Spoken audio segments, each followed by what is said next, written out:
Hello, and a very, very warm welcome to Coffee Stain Group's Capital Markets Event 2025.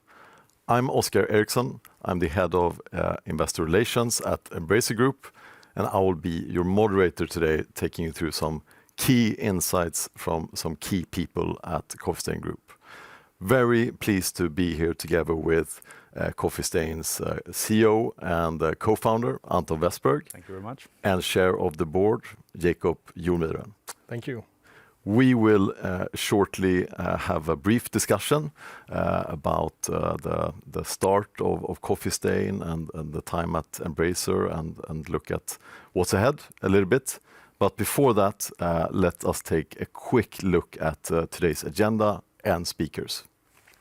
So after the discussion with Anton and Jacob, we'll head right into an introduction to Coffee Stain with Anton, followed by a look at the gaming market dynamics, then going into Coffee Stain Group's game studios and game portfolio, followed by a look at the financial profile of the group with CFO Erik Sunnerdahl, and growth avenues for the years ahead, as well, of course, as a conclusion and a Q&A session. Now, one note here is that the presentations by management will be pre-recorded, and the Q&A session will be live here today. So looking at today's speakers very briefly, start with Anton and Jacob, then heading in to hear from 5 of the heads and CEOs of core studios within Coffee Stain Group, including Sebastian, Robert, Søren, Marcus, and Matt, who is with us from the US today, actually. Followed finally then by the CFO, Erik, who will take us through that section. So, with that said, I think let's have a discussion together with Anton and Jacob. So, I wanted to talk a little bit with you both on the background to the spin-off and a few other topics. So, starting with you, Jacob, for some history, I mean, Embracer obviously acquired Coffee Stain now almost 7 years ago. How have you seen Coffee Stain develop during these years, and what value do you believe Embracer has given Coffee Stain? Thank you for that question. For me, Coffee Stain is a company that is very close to my heart. It was actually the first company that Embracer acquired after I joined the board back in May 2018. So we have had a shared history at Embracer, almost as a long tenure, both of us. And I've been part of half of the journey you've had with Coffee Stain, and it's been really exciting. I'm truly impressed with what Anton and the team has built at Coffee Stain. When I think about this from an Embracer perspective, this is a hallmark acquisition, I would say. It's a perfect showcase of the decentralized operating model that Embracer has pioneered.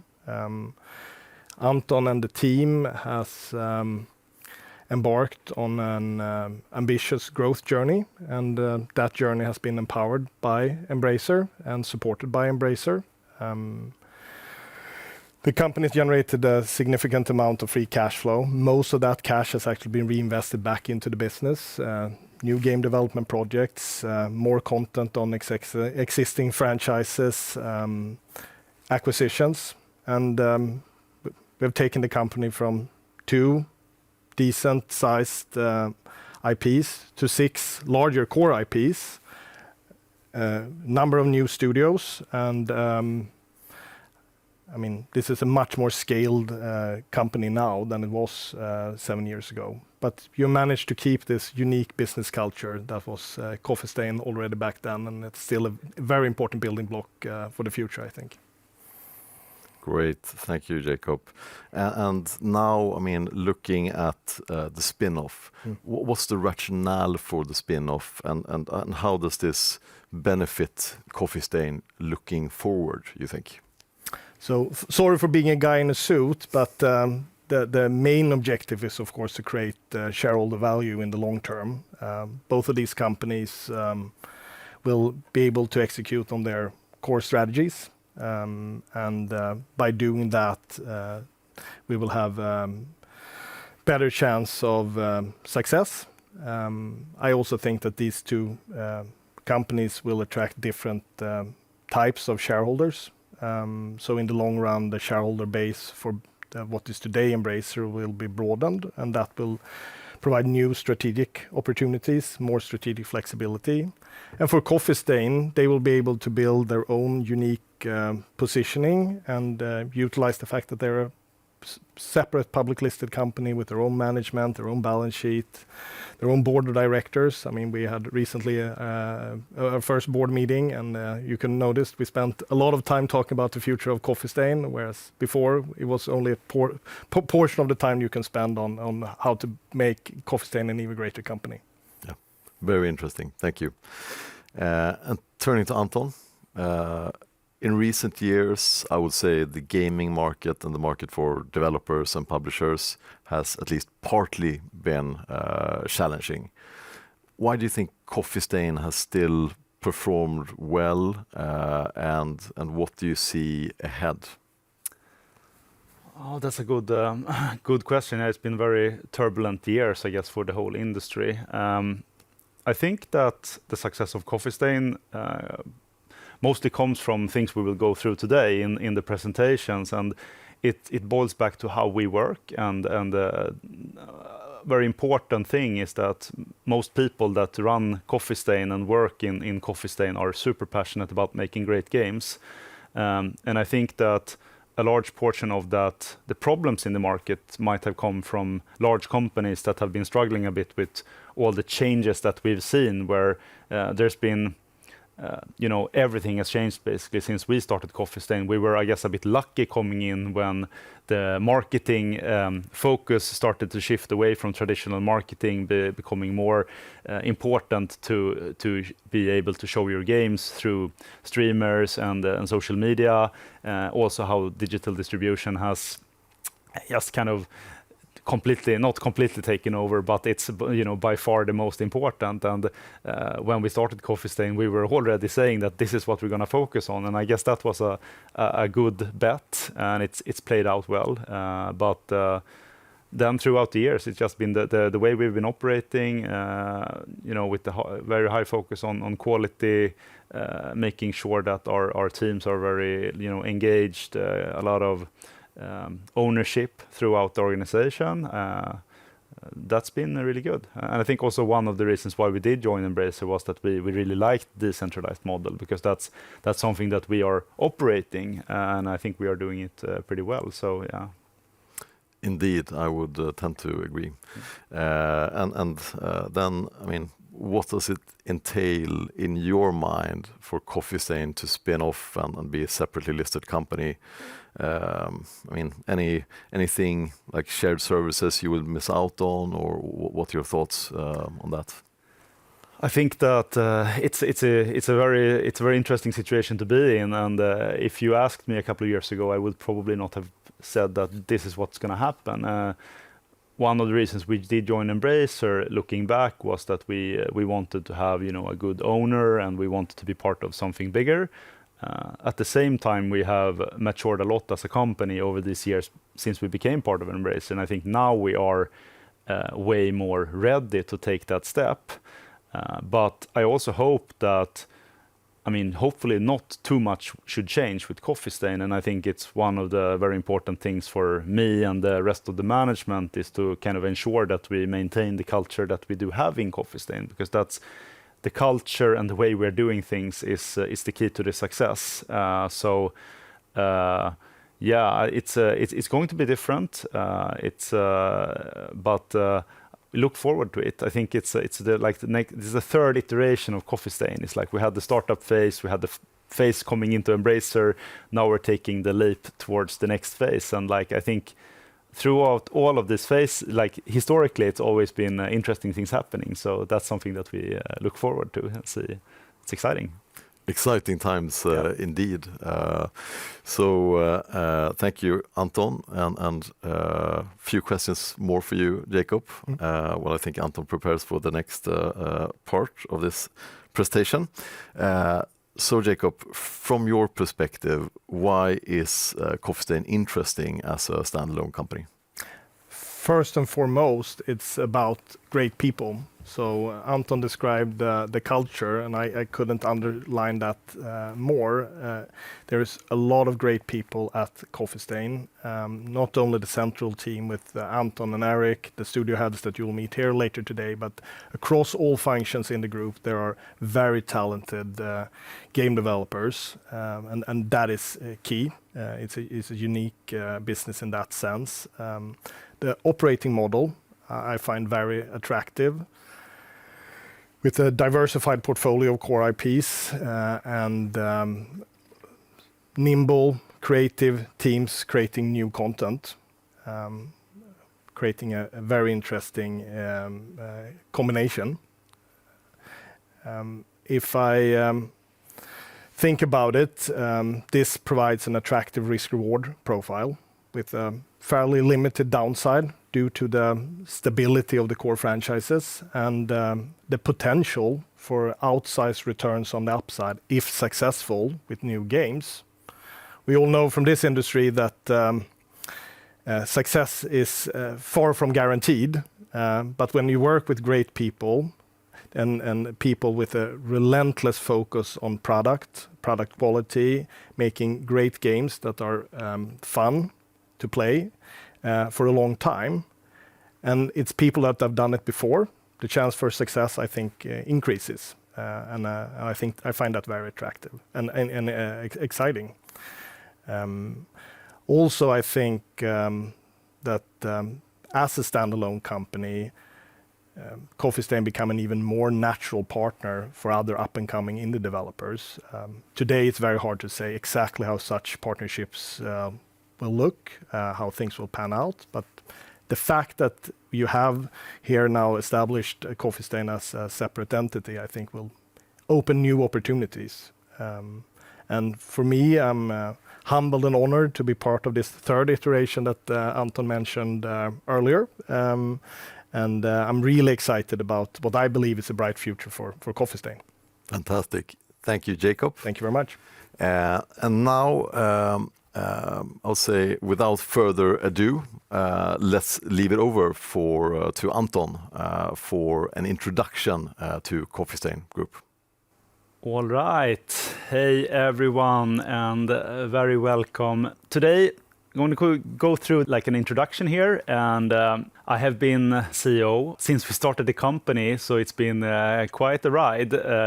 It's almost hard to believe at times that we've been doing this for 15 years.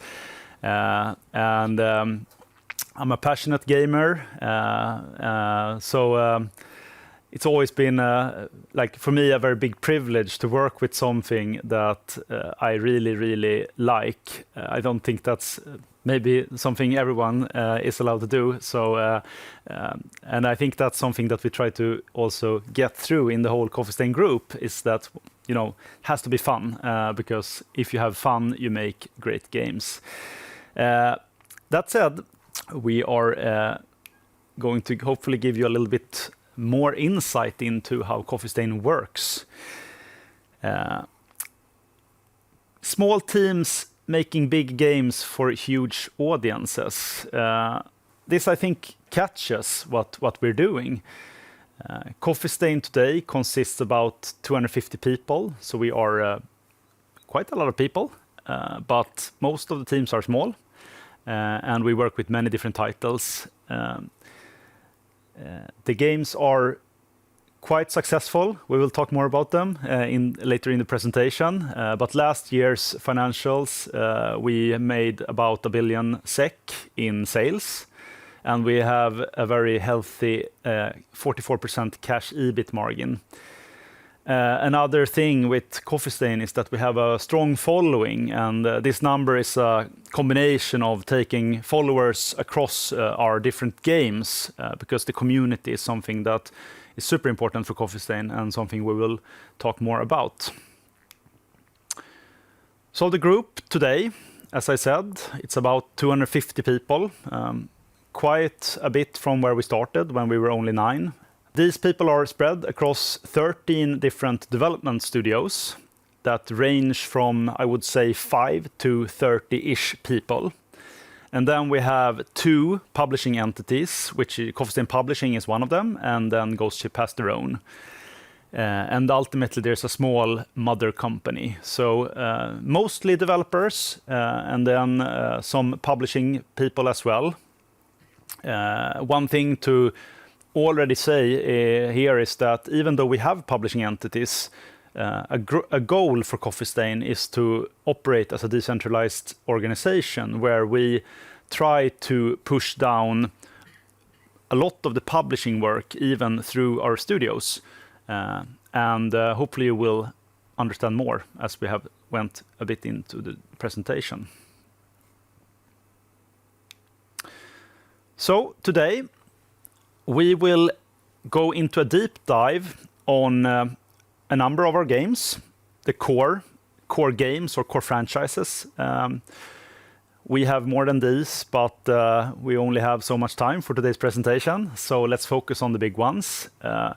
I think one first big takeaway here is that if you look at last year's finances, these 6 titles or franchises together accounted for 90% of the net sales. That's an important thing when you think about Coffee Stain.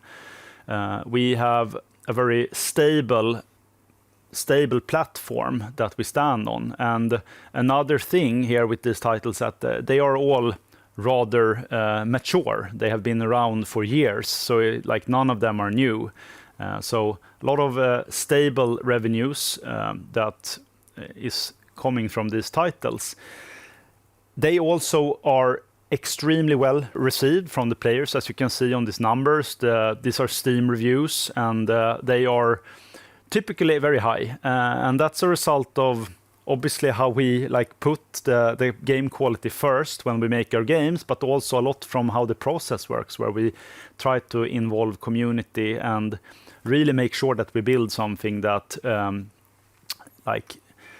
works well with the intended audiences. But first, let's take a few steps back. And just to give you, who might not know the whole story, I'm not going to go through all of it, but as I said, we started in 2010, so the company has been around for 15 years. And back then it was me and 8 co-founders. We were 9 students when we started the company with not that much of a plan, to be honest, but we had one common goal, and that was to make great games. And I think that has been true throughout this journey. The early years of Coffee Stain, we launched a couple of titles, Sanctum 1, Sanctum 2, but the break for the company actually came in 2014 with the launch of Goat Simulator, which became a worldwide success. It was one of the first games that really went viral, and these were the early days of YouTube and influencers, and we were lucky to get picked up by a lot of these huge streamers, which I think led to that initial snowball, making the company just take its next step. And that also gave us the resources and the capital that so we could actually start to grow the company. We with that excess money that we got from Goat Simulator, we wanted to make more, and that led to the decisions to start a publishing business and also starting to lay down the foundation of the strategy that we still operate today. So some of the examples here is we took the minority investment in Ghost Ship Games together with the publishing arrangement.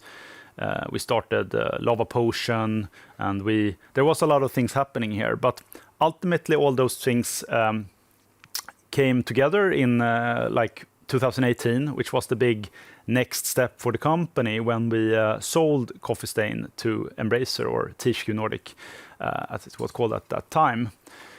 And you could ask, why did we do that? Well, we were 9 founders, and I think we had been running the company together for many years, and it was great years. We had a really good group of founders, and but you're young, and I think some people wanted to do something else. And for us, it just became very important to find a good new home for Coffee Stain. And I think Embracer was perfect for us, and it's been a great home for Coffee Stain. Going into Embracer, though, I didn't expect, or it was very hard to think that we would be as big as we are today, because Coffee Stain has grown a lot since becoming part of Embracer. And during 2018 also we launched Deep Rock Galactic, which is one of the key IPs. Initially it was maybe not a huge success, it was doing very well, but it's one of those games that I just kept growing over the years.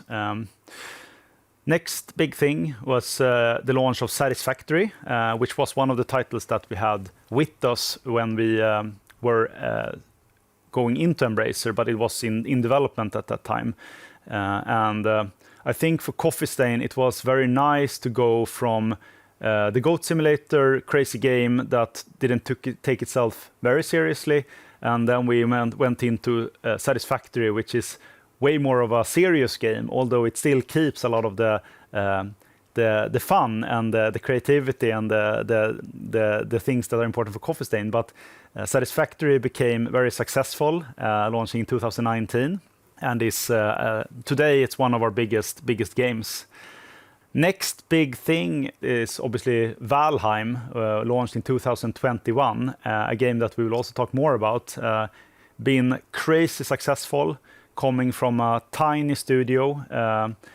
Actually, when we started working with this game, it was only one developer, Rickard Svensson in Skövde, the same city as we started Coffee Stain. But we're very happy to be a co-owner and publisher of Valheim. In 2022, Coffee Stain released the sequel to Goat Simulator, named Goat Simulator 3.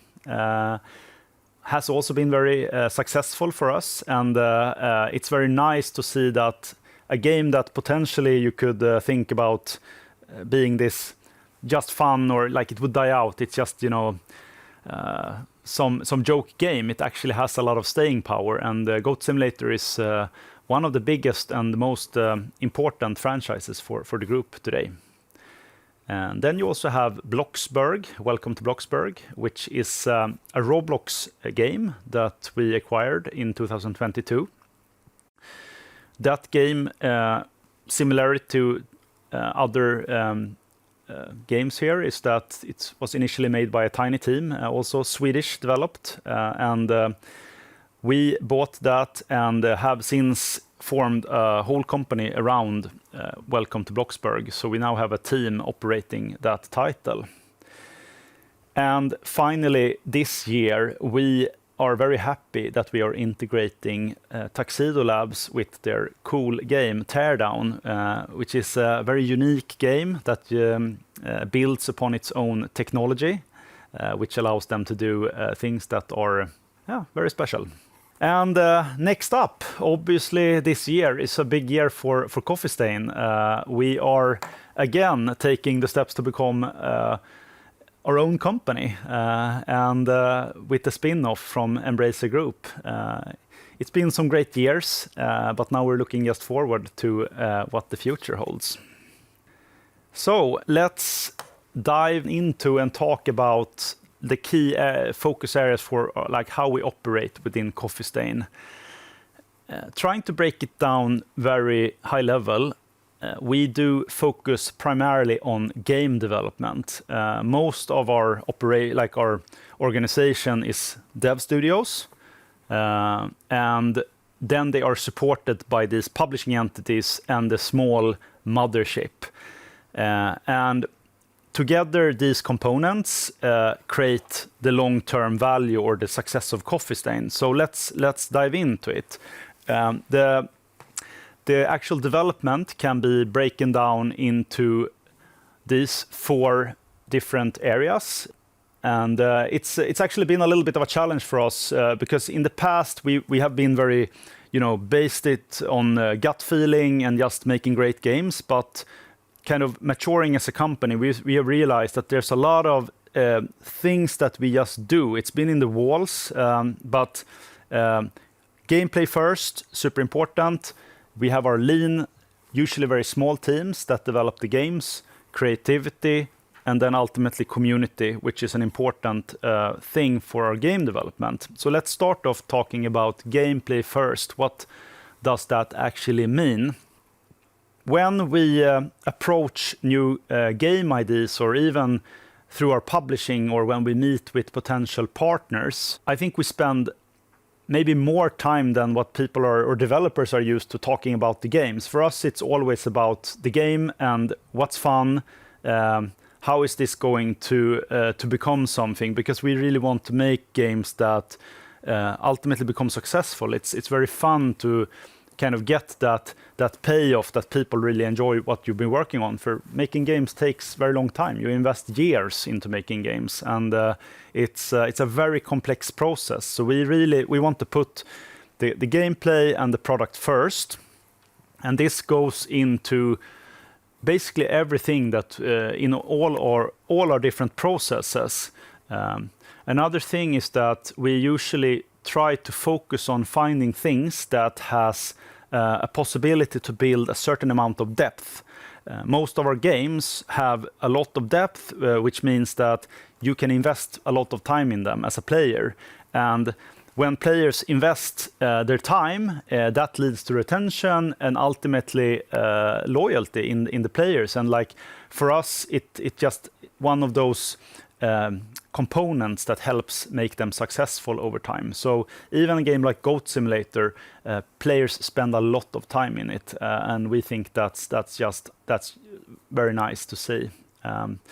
And finally, this kind of gameplay first, it also goes down to how we prioritize the resources generally, where I would say that in other fields especially if you look at larger studios, they tend to put more resources towards like marketing and perhaps specifically paid advertisement and the marketing budgets, where Coffee Stain historically has been very selective, and we run very lean marketing budgets, mostly focusing on the community and building the games more iteratively over time. And we think that is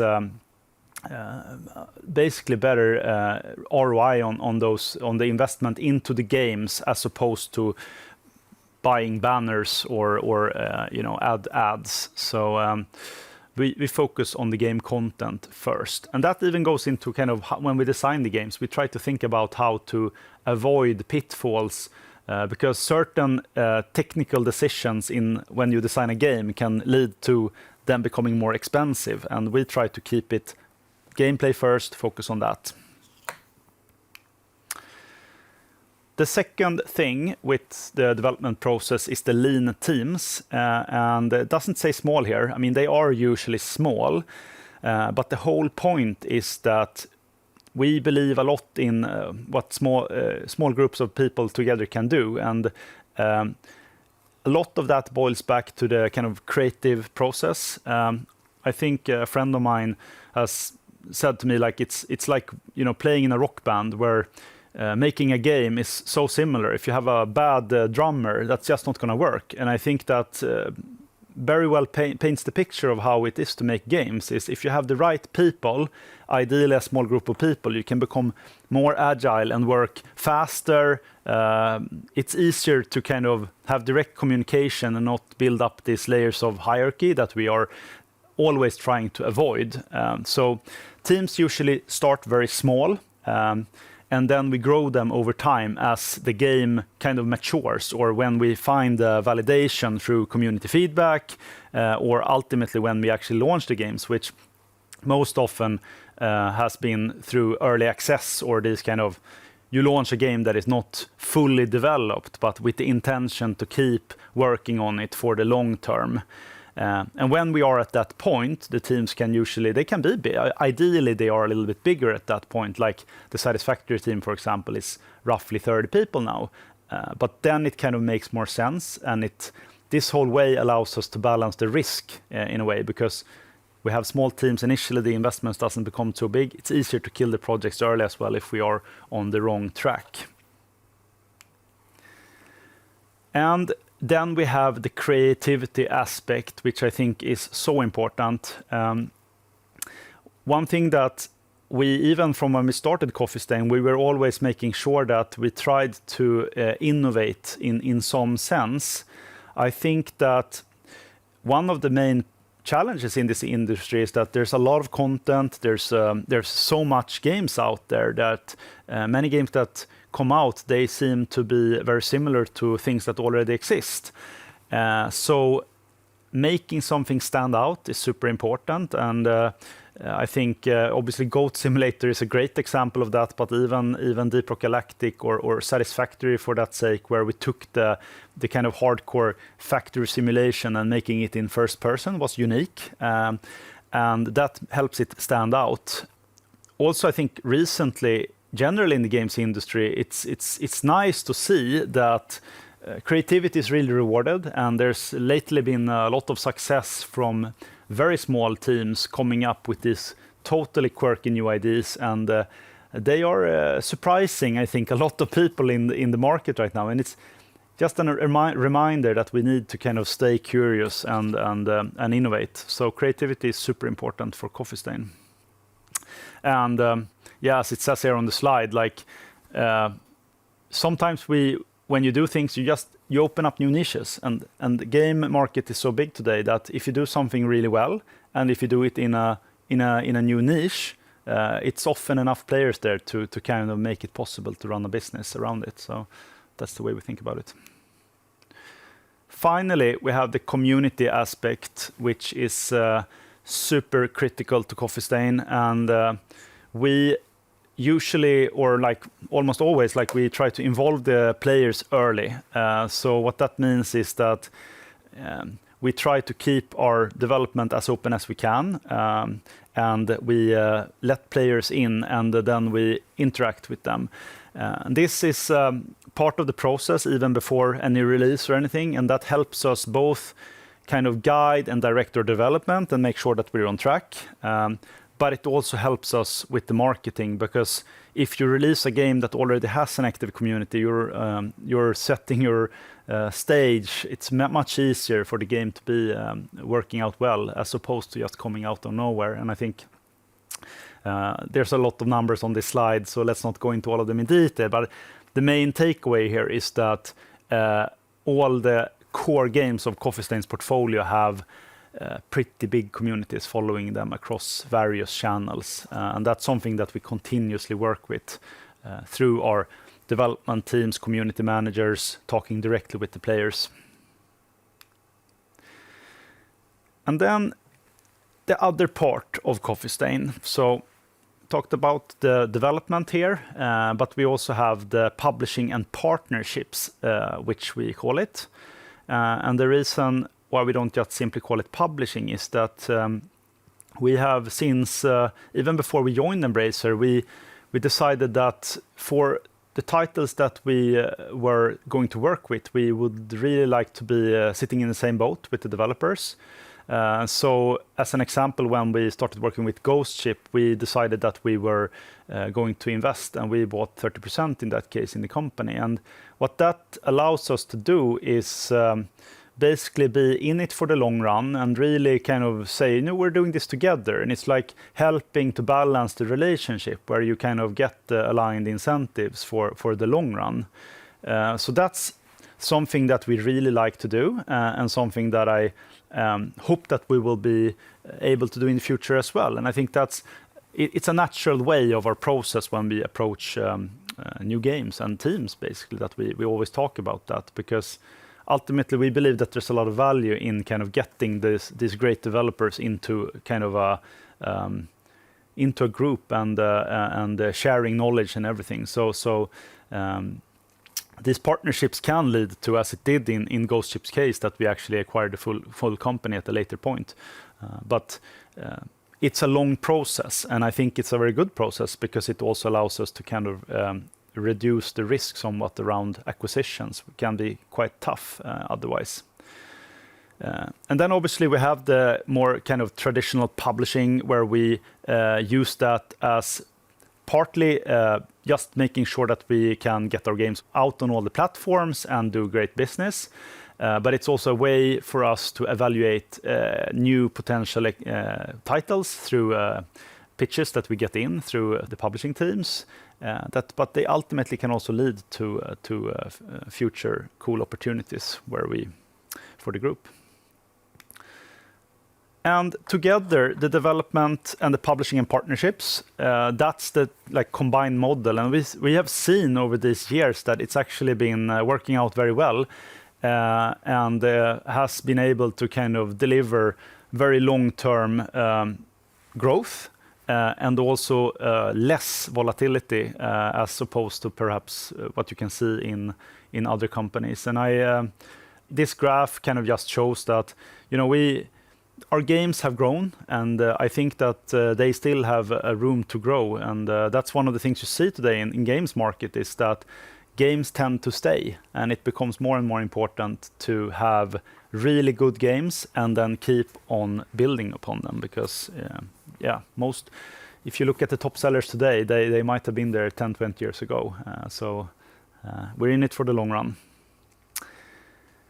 That wraps up the first section. Now I'm going to head into talking a little bit about the gaming market dynamics. And I think first off, let's just state what perhaps is pretty obvious, but today almost half the world's population play games in some shape or form. It's a huge industry. Games are everywhere. And I think just in my lifetime, it's changed so much. When I grew up, it was more of a nerdy thing, maybe not the coolest to play games, but today with the young kids growing up, it's more natural, it's very well integrated, and I think it's just going to keep growing, because ultimately games is compared to other forms of entertainment, it's the interesting thing is the interactivity, obviously, that you're participating, and you are. It's also the social aspect, which I think is very strong in games. So, games, huge market, the biggest as part of the global entertainment industry, quite impressive. And I think going back some years with the COVID hitting the world. There was this expectance that perhaps gaming would kind of contract after that growth period. But what we've seen is actually that it kept growing. And I think that COVID potentially introduced even more players to the market, and they are staying around. So that was great. But it's impressive, and it's just worth mentioning that the games market it keeps growing, and particularly we've seen that PC and consoles has been growing and is expected to grow in the coming years. At the same time, mobile has been a little bit more flat, but our focus is mostly on PC and console. Another trend here mentioned on the slide, important on post-launch content for engagement, kind of builds back to the whole thing where games tend to stay around for a long time, and with all our games we have various ways of keeping them fresh and keep selling, but also to try to find ways to monetize them over time.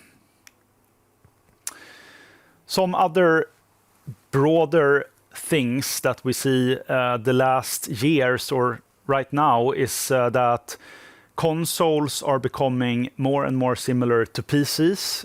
And what does that mean? Well, if you go back 10, 20 years, consoles were quite complex. They were very specifically built, different hardware compared to PCs.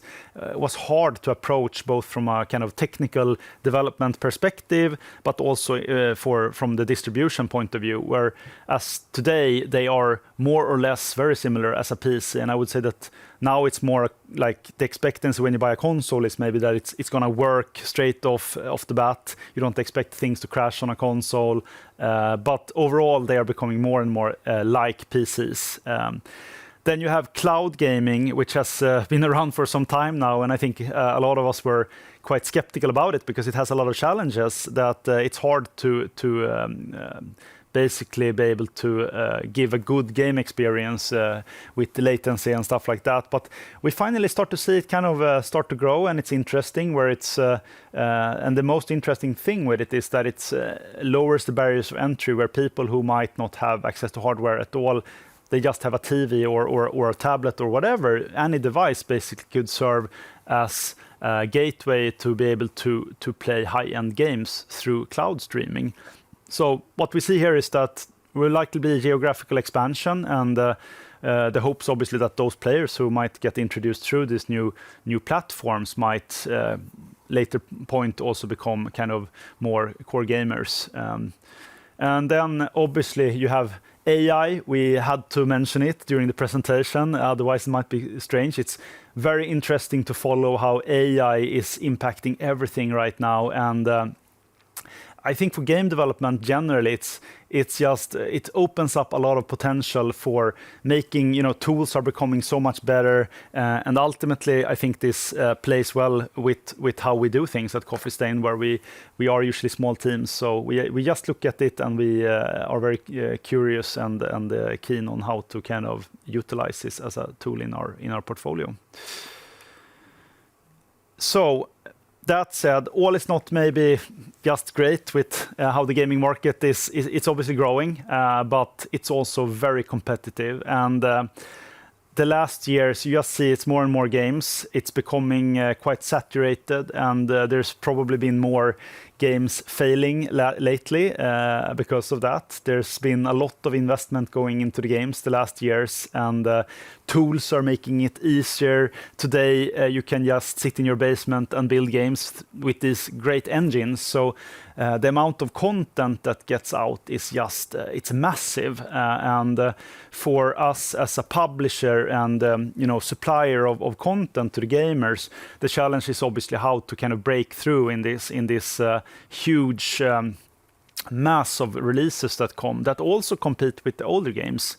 And on this graph, you can see that there's a clear trend where there's more games released, but also fewer of them that actually get. This is reviews on Steam, which is one of the things that we use to kind of measure engagement to some extent, but also other things. But it's just interesting to see how that has been actually going down. But that said, I think we think that we have a very good model, which has historically at least worked very well. Luckily, through this kind of approach where we have these teams working tightly with the communities and putting the focus on the games first with the quality, that has helped us to get these high review scores. And that, especially on platforms like Steam, which is basically completely algorithmically driven today, that helps our games to actually stand out. And I think it puts us in a good spot. And luckily, I think most other platforms as well are kind of moving in that direction, where obviously on mobile, for example, it's been a huge problem where you basically have to pay to get users. And that's just a weird thing where I think luckily where we are focusing, it's more about kind of putting out great products and then making sure that we are receptive to feedback and iterating and just improving our games. So that's cool. All right. And that wraps up the introduction of this. And now we're going to head into the perhaps most fun and interesting, the games and the portfolio. So it's time for me to come back just briefly, and we'll go right into the most exciting part very soon. Yeah. But first, I just wanted to ask you a question on the market and how you see it. And obviously, mobile, huge part of the market today and historically. How do you view your position there, and what do you see ahead for Coffee Stain Group? So as we are primarily focusing on PC and console, that boils back a lot to how we work with the games. And I think a very big difference in mobile market is it's become very hard to actually get any visibility, and you rely more on user acquisition perhaps than organic or just what we do with our communities. So that is, I think, the main reason why we focus so much on PC and console, is because we think that our strategy works very well there.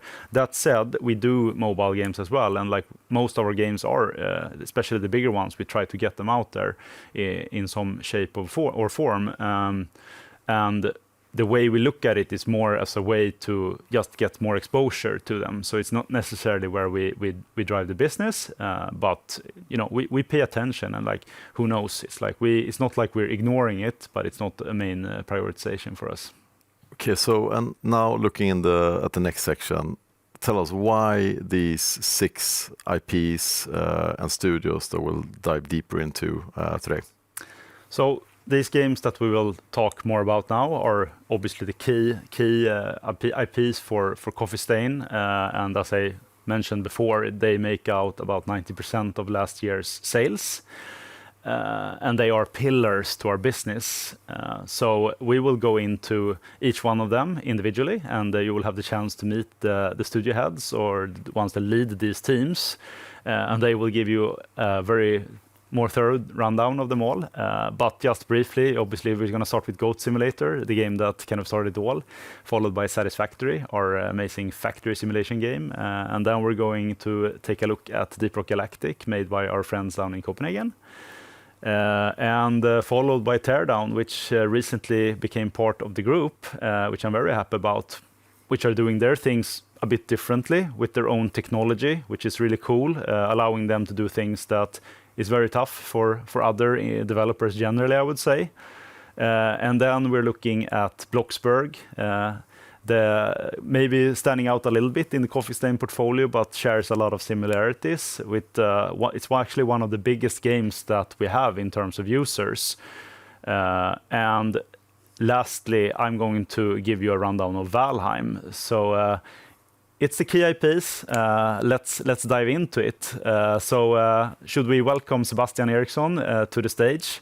Yes. Sebastian has been part of Coffee Stain for a long time now, over 10 years, head of Coffee Stain North. And yeah, very happy to have you here.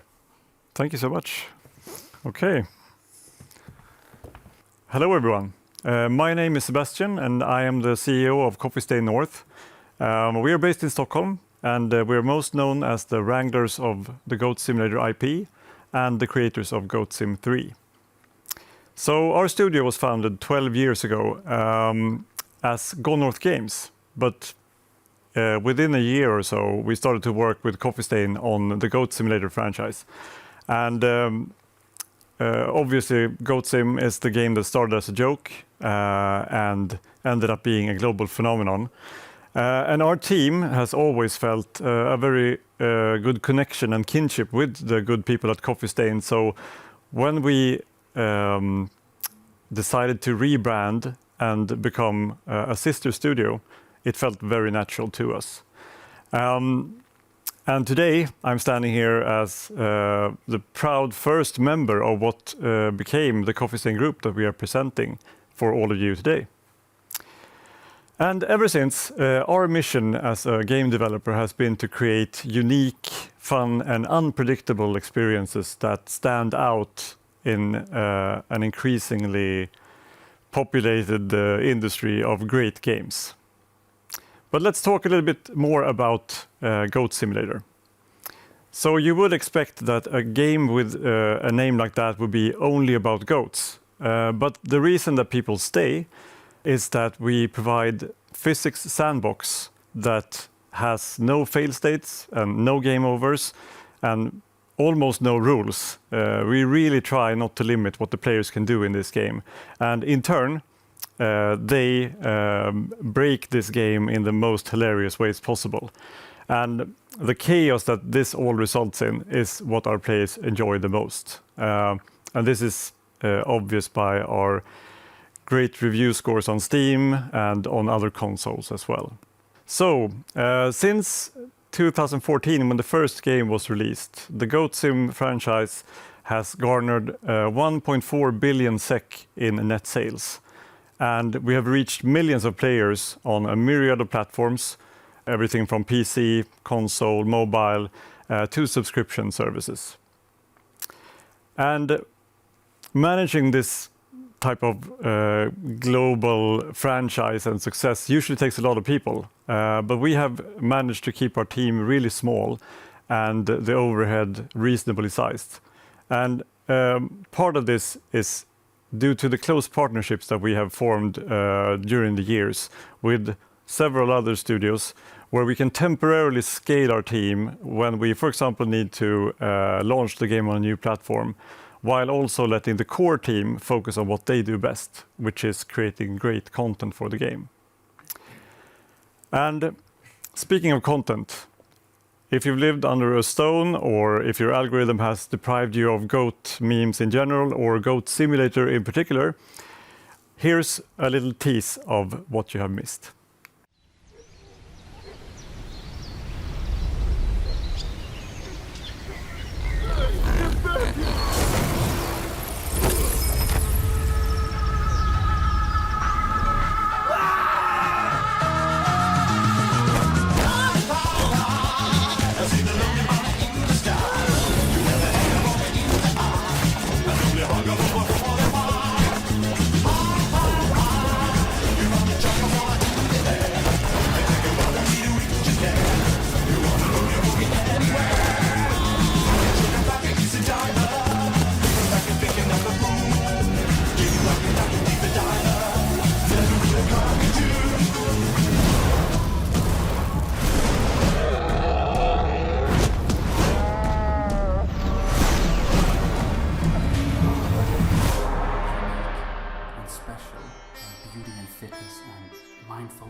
So the game you just saw is the second game in the Goat Simulator franchise, Goat Simulator 3. It's our latest game, and it launched in late 2022, 8 years after the original Goat Simulator game.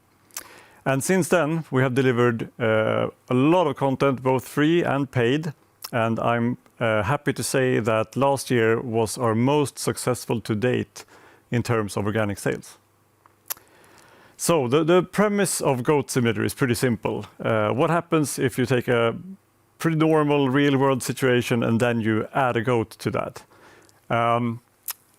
But since then, we have started to exploring new worlds and themes on top of that, visiting high fantasy, space exploration to the zombie apocalypse. And this same winning concept is going to continue with Goat Sim 3. And last year, we released its first expansion called The Multiverse of Nonsense.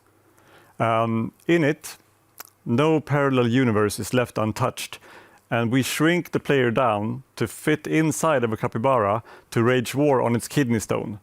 And that's just one example of what our players have come to expect from our games and the series. And at the end of this year, or last year, we also experimented a little bit with smaller DLCs with much shorter dev cycles. And that resulted in us releasing 2 DLC packs called the Super Duper Pack and the Hocus Pocus Pack. And they were both very well received and commercial successes. So that has given us a lot more flexibility when planning new content ahead.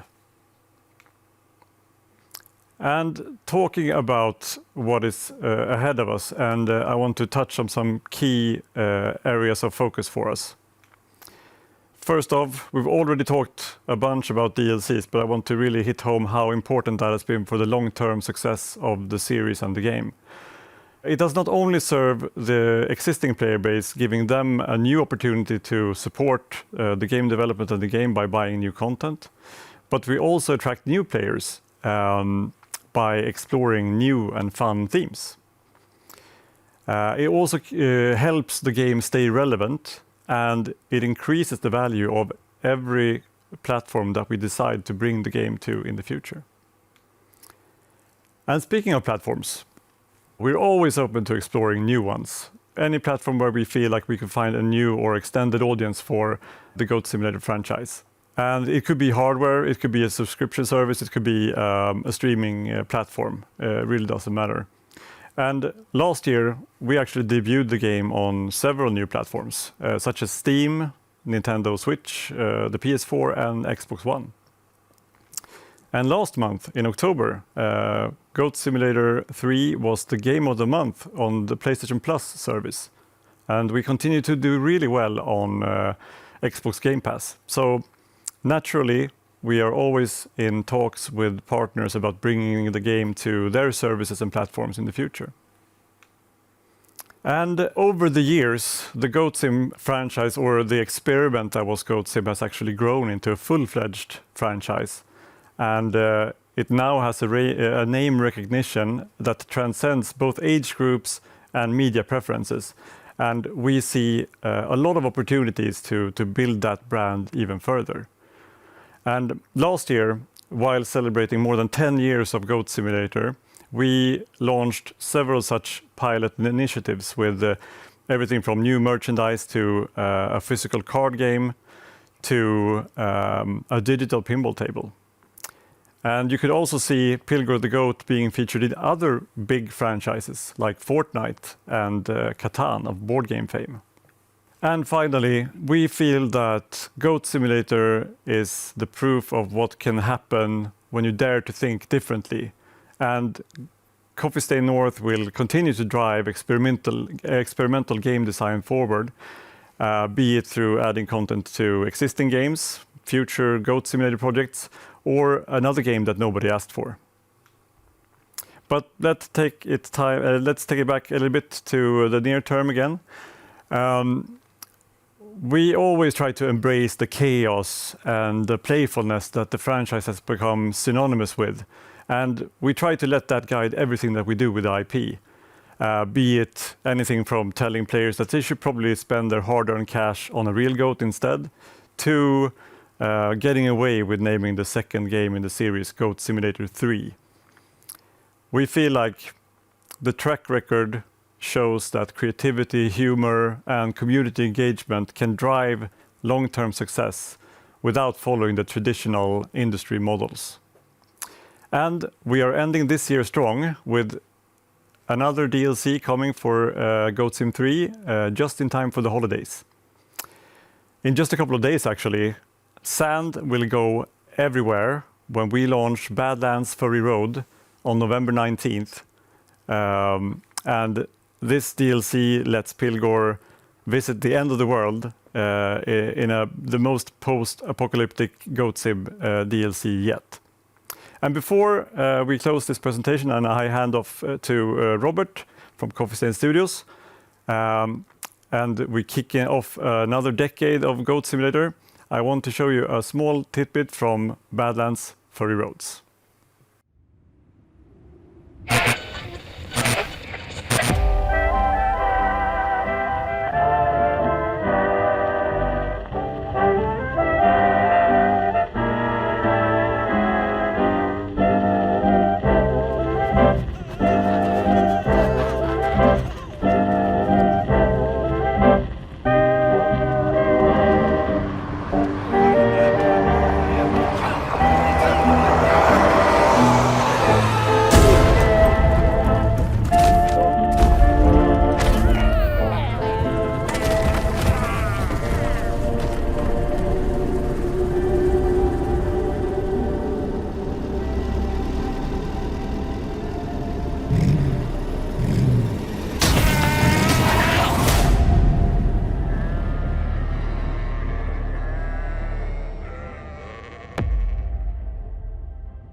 Thank you, Sebastian, for the introduction, and I'm super excited to be here and be part of all of this.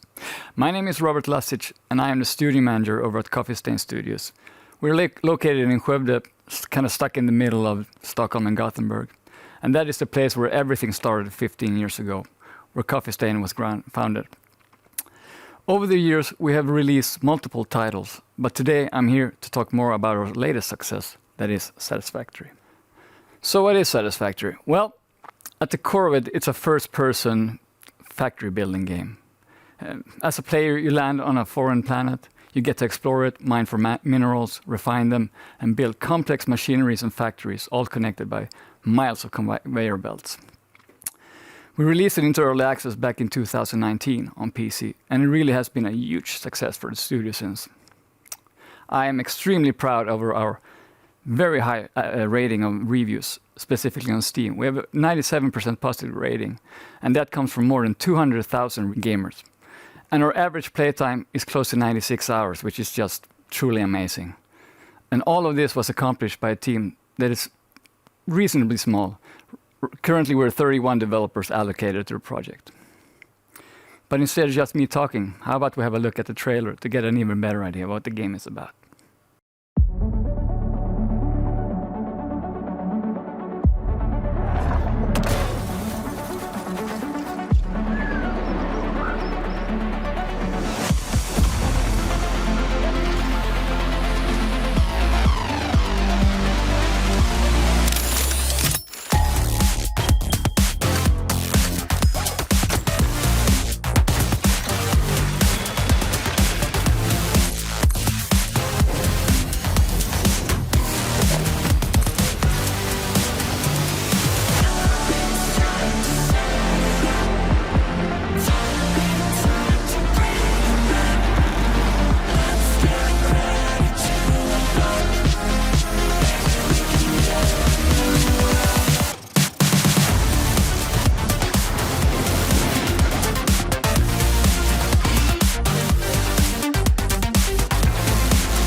All right, what you just saw was the trailer for version 1.0 that we released last fall. And I really hope it gives a better idea of how crazy you can build your factories in our game. And it gives a much better idea than just me talking about it, I hope. And since the launch into early access, we have released constant major updates to the game. Each of them has built and added upon the strong foundation that is Satisfactory. We've added content, creatures, new features, quality of life stuff, everything just to make the game better than it was before. And that really has been the key to a retention of players over the years. We see old players returning with every update, and we see new players joining with every update. Recently, we also released on console, and we have made sure to put significant time and effort into that version, making it as good as it possibly can be, and we think it's really amazing. And it really shows in the reviews coming in right now. They are as high as they were on PC when releasing there. It really has opened up the game to a totally new audience. And all of this has amounted to extremely strong player engagement. We saw our peak concurrent players at the release of 1.0 last fall at 185,000 players concurrently. And we still see strong engagement on a daily basis. And looking at the chart, you can actually see that this engagement after 1.0 is higher than before. And just as a side note to the chart, this is PC only, Steam only. This does not include the console version. We don't have those numbers yet. So, how was all of this made? I think Satisfactory kind of embodies how we work with development with the community at Coffee Stain. We start in-house with a core concept, a strong idea. We iterate upon it over time. And when we are ready, we release it into the wild through early access. During the early access phase, up until the release of 1.0, we do constant updates and we release into experimental releases on PC. That way, the community can give their feedback to us before we do actual updates. That means we get feedback on play testing, we get feedback on bugs, what works, what doesn't work, what's fun and what's not fun. The community has even helped us translate the game into multiple languages. And this is a process that continues over the time of the early access, up until the 1.0 release. All this amounts to a very community-driven way of development games with a huge crowd. I said it earlier, we have more than 240,000 Steam reviews. At the core of it all is, of course, our amazing team in Skövde. And I really can't speak highly enough of them. They are a very skilled, highly passionate group of people. And they truly do care about Satisfactory, the game, what goes in the game, and they also really care about the community. And speaking of the community, I have to mention our community managers. They kind of act like the bridge between the development team and the community, giving feedback in both directions. Basically, they let the team know what the community wants, and then they communicate back to the community. And they have a very transparent way of doing this. They talk about all the upsides, but also the challenges we face within the development. All of this has over the years led to a game with an extremely deep gameplay experience and endless possibilities. We have players who have played this game for more than 1,000 hours. It really is just amazing. So where do we go from here then? Well, as I mentioned, we released into early access and then into 1.0 last year. And since then, we've actually already did one update in 1.1. We are now working on the next update, of course, which has been announced.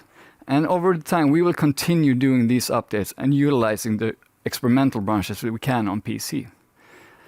I also mentioned that we are just released on console, and we will of course support the console version the same way we have supported the PC version. We're constantly looking for new venues, new possibilities and opportunities, and whatever platform makes sense for us, we should look at. Of course, we're also working on other things that are even further down the road that will only strengthen Satisfactory. As I see it, when we went into 1.0, that wasn't really the end of anything. It really was us just moving into a new phase. And I still think there's so much more to do to grow the game and to grow the audience over the years. I'm super excited to be part of it. And with that, I'd like to hand it over to Søren Lundgaard from Ghost Ship Games. Thank you. Thank you very much, Robert. Hi, everyone. My name is Søren. I'm the CEO and co-founder of Ghost Ship Games, based in Copenhagen, Denmark. So about 9 years ago, went together with 5 other very experienced game developers, and we wanted to create something new and fresh.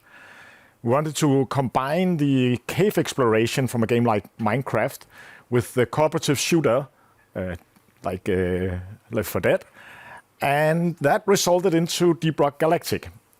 The premise for Deep Rock Galactic is pretty simple. It's 4 space mining dwarves drilling for gold on an alien planet. We thought this was really cool, though it took a while until the rest of the world caught on to this.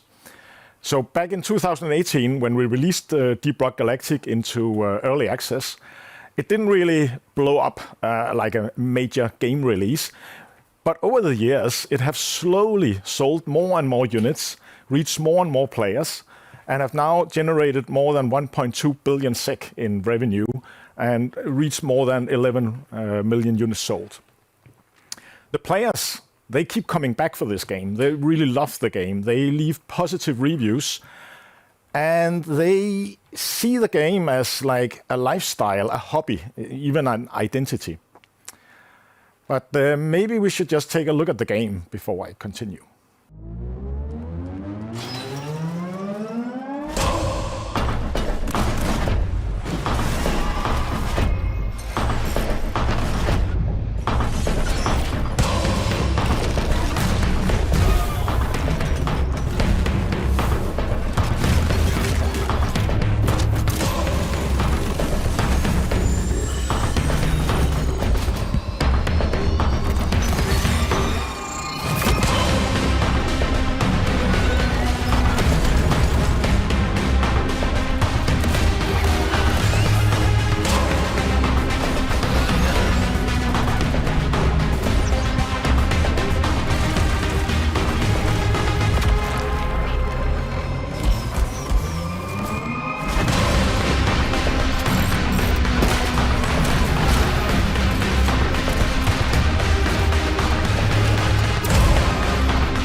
So that was a game in action, and we wanted to create a great game, but we also wanted to create a great company. So Ghost Ship Games was founded in 2016, and we set out some rules for ourselves to make sure that we could navigate the coming future. These rules were like never be more than 20 people, don't be perfect, and make happy decisions. Now, don't be perfect. I saw one of the earlier slides from Anton that our fans, they call our game perfect. So maybe by not being perfect, you will create perfection. As you can see in the slide here, we are now 47 FTEs at Ghost Ship, clearly more than the 20 people that we try to stay under. The success of Deep Rock Galactic simply demanded us to grow. But because of this rule, we have been very careful about the growth. We've been thinking really hard about who to bring in and make sure that we always have the culture in control, the culture that means so much in the Coffee Stain Group.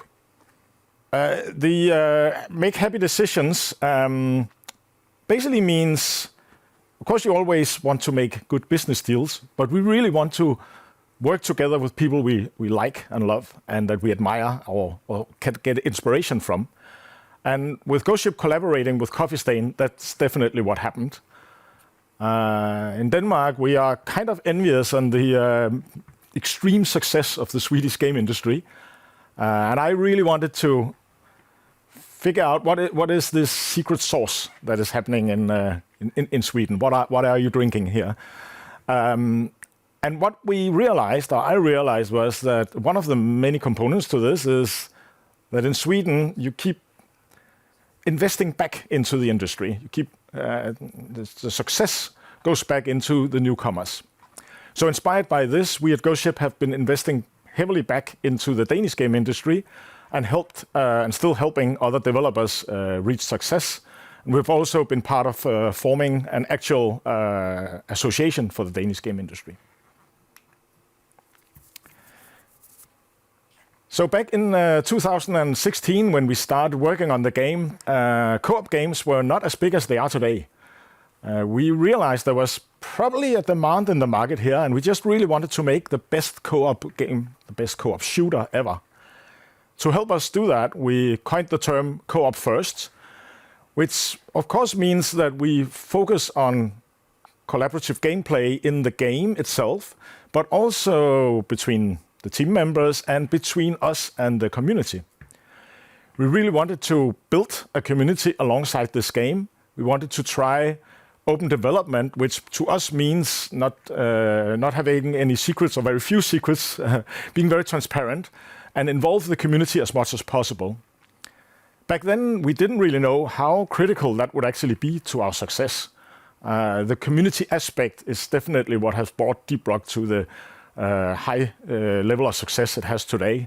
And this community not only helps with bugs and suggestions and feedback, but they are also our greatest ambassadors. They are bringing in other players, basically. So as long as we see our players play the game, we know that we'll bring in friends and we will sell more units and grow our business.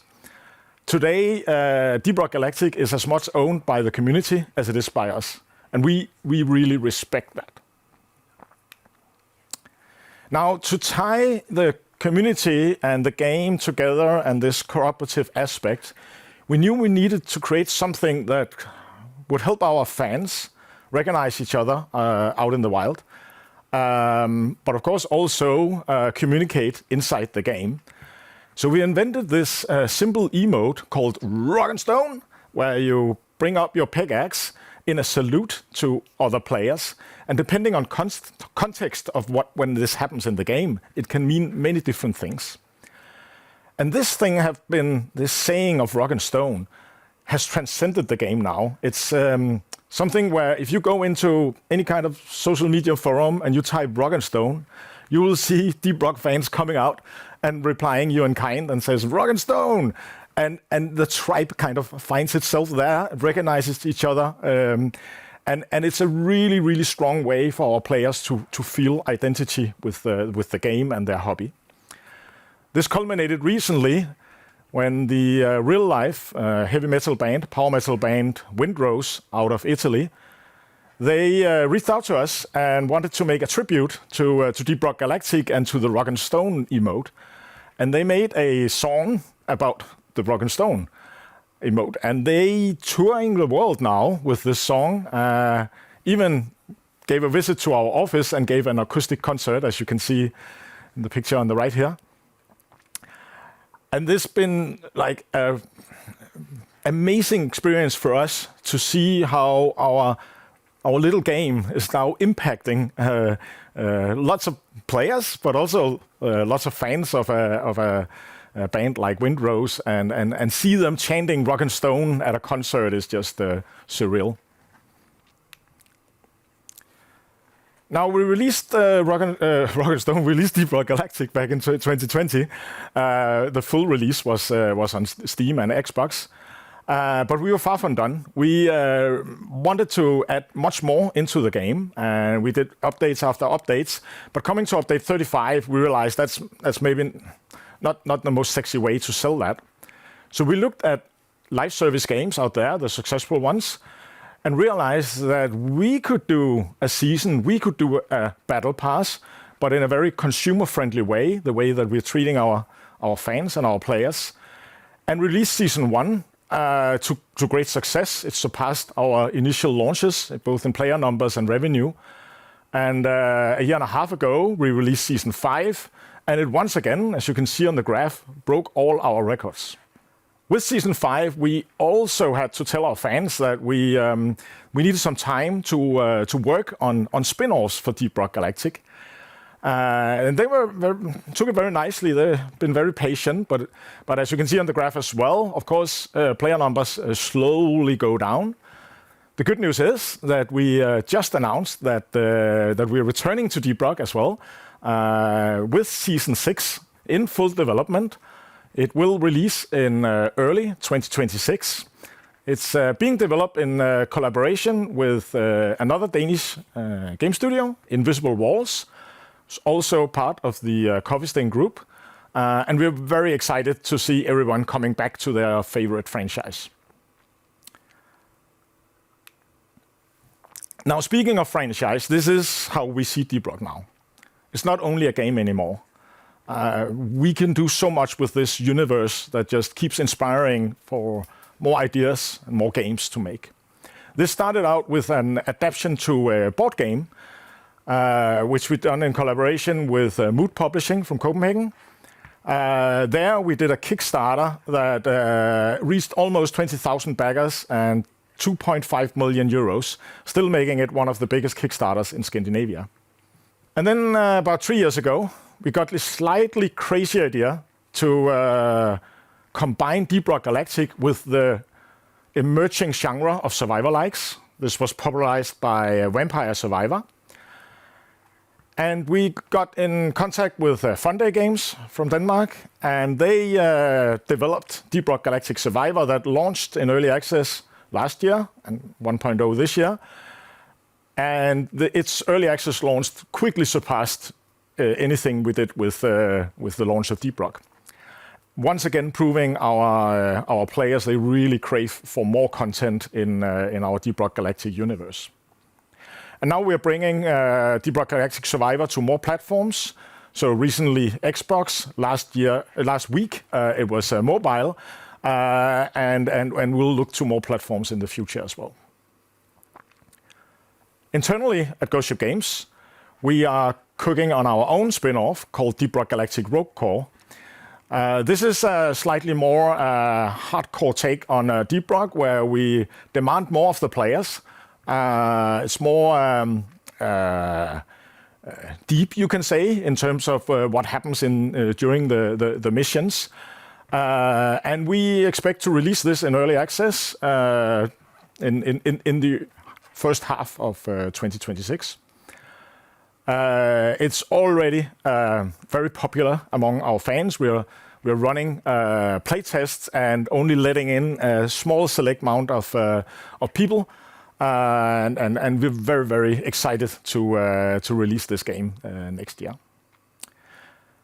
So with Rogue Core coming up, Season 6 coming even before that, and Deep Rock Survivor being brought to more platforms and merchandise in the pipeline, we are truly committed to the Deep Rock Galactic franchise for years to come. That was all for me, so I'll go back into the mines and mine some more gold, and I'll leave the stage to Marcus to talk about Teardown. Thank you, Søren.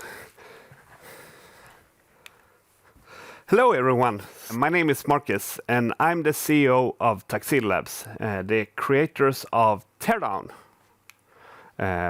What is Teardown? So Teardown is a fully destructible, physics-based sandbox game with a voxel art style.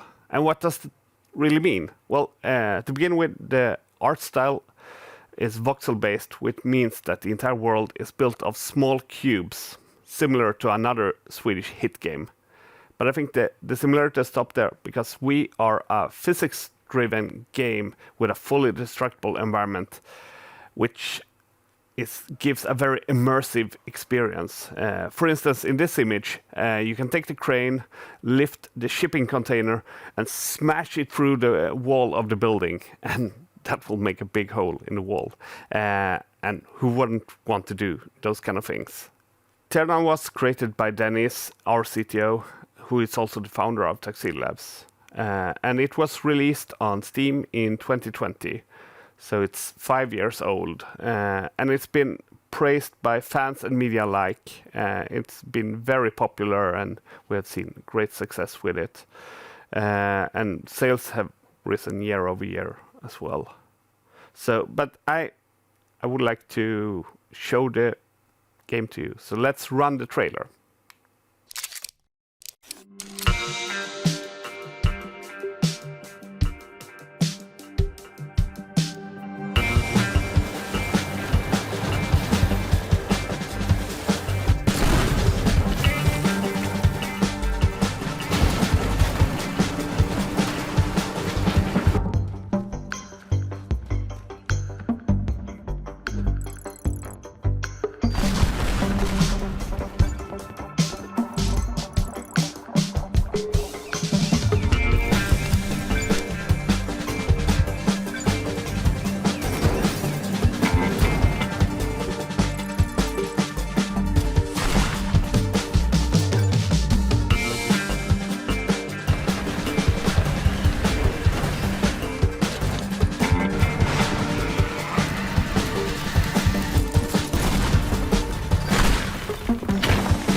I hope you liked what you saw in the trailer. And who are Tuxedo Labs? Well, Tuxedo Labs is a small team of 15 people in the heart of Malmö, and our main focus is technology.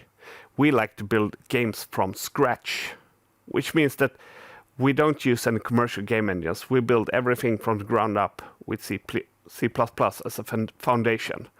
And with having full control of the entire code stack, we can do changes, modifications that are not really possible in traditional game engines.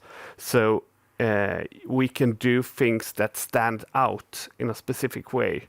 And I think that's a big plus. We also have our philosophy that we want to focus on the tech first, which means that, for example, if we were to do a Spider-Man game, we would have to figure out how to shoot spiderweb. But instead we think, look at this cool tech we have created. What kind of cool game can we wrap around this? And I think this mindset helps us to stay truly innovative and make games that stick out. And I think that's a big advantage in the current games market.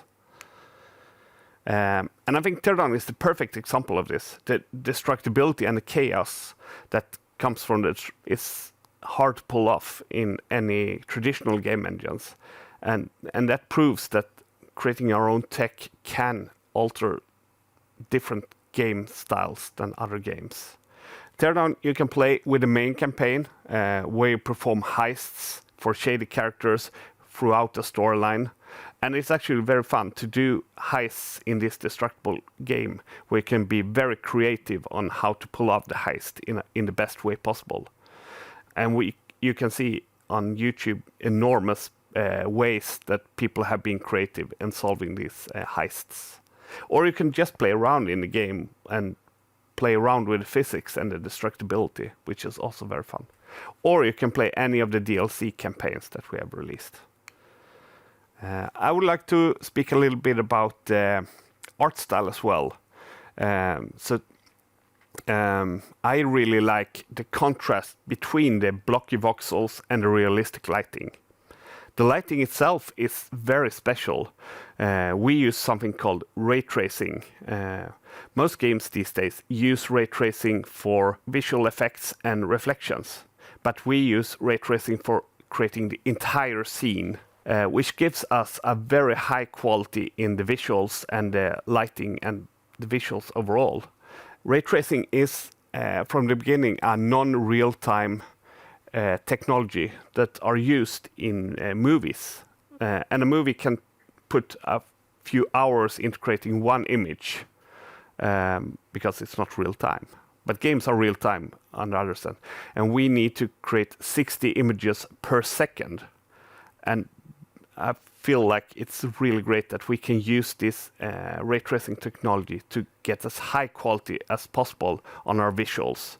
And it's also another example on how we build our own tech. We can do something that is traditionally not done by everyone else. Let's talk a little bit about mods as well. So mods are user-created modifications to the game, where they can change or add features of the game.